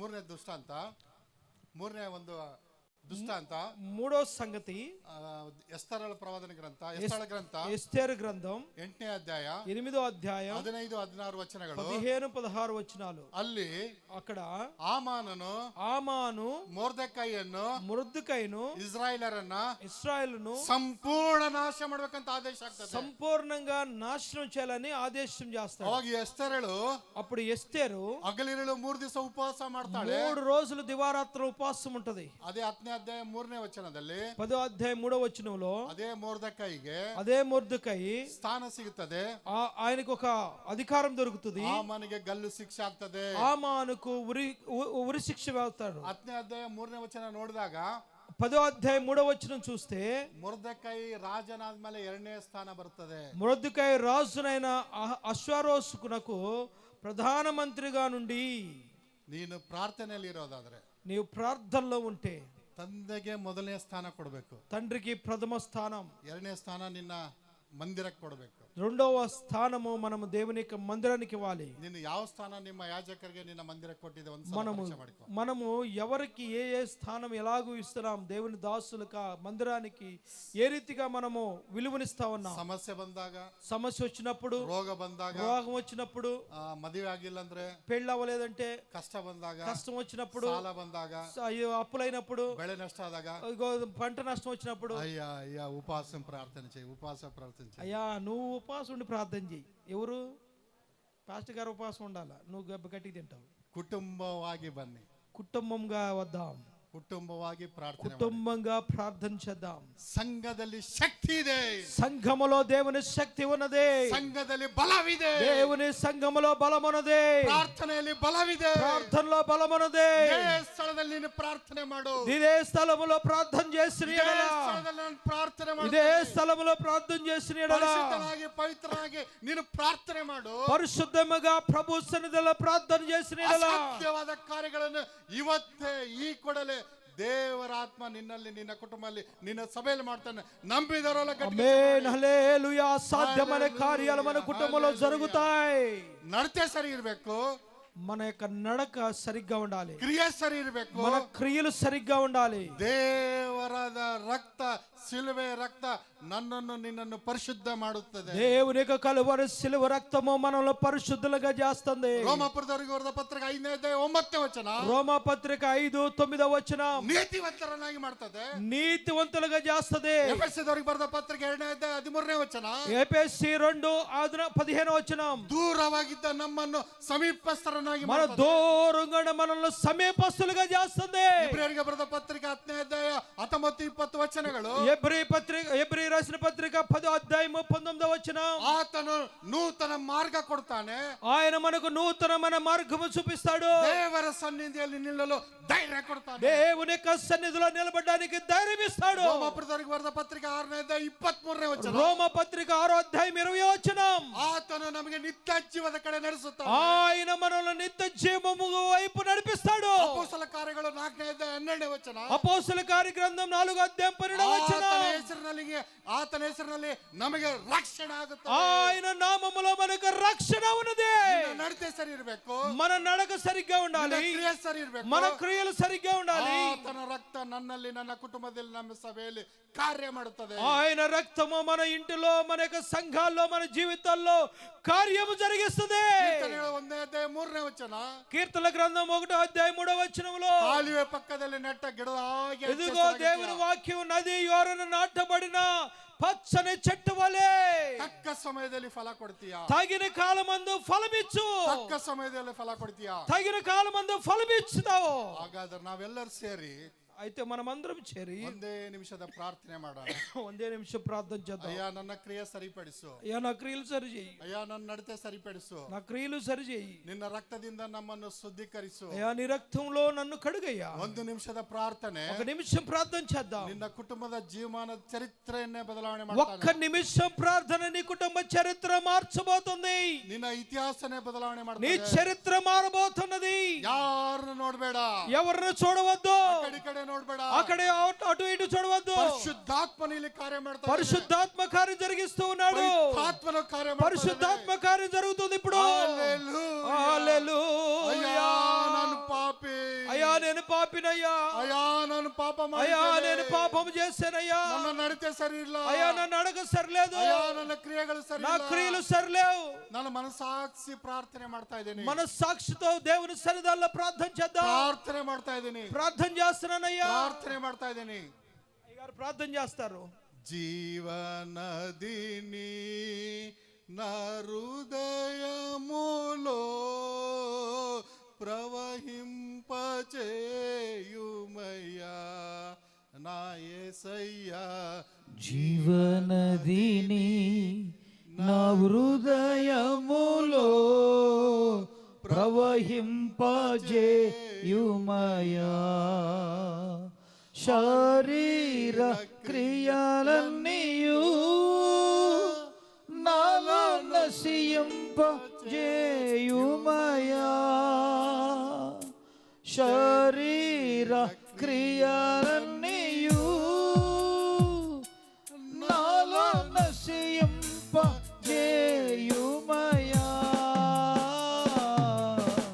జీవనదిని నా హృదయములో ప్రవహింపజేయుమయా. జీవనదిని నా హృదయములో ప్రవహింపజేయుమయా. ఎండిన ఎముకలన్నీయు తిరిగి జీవింపజేయుమయా. ఎండిన ఎముకలు ఎండిన ఎముకలన్నీయు తిరిగి జీవింపజేయుమయా.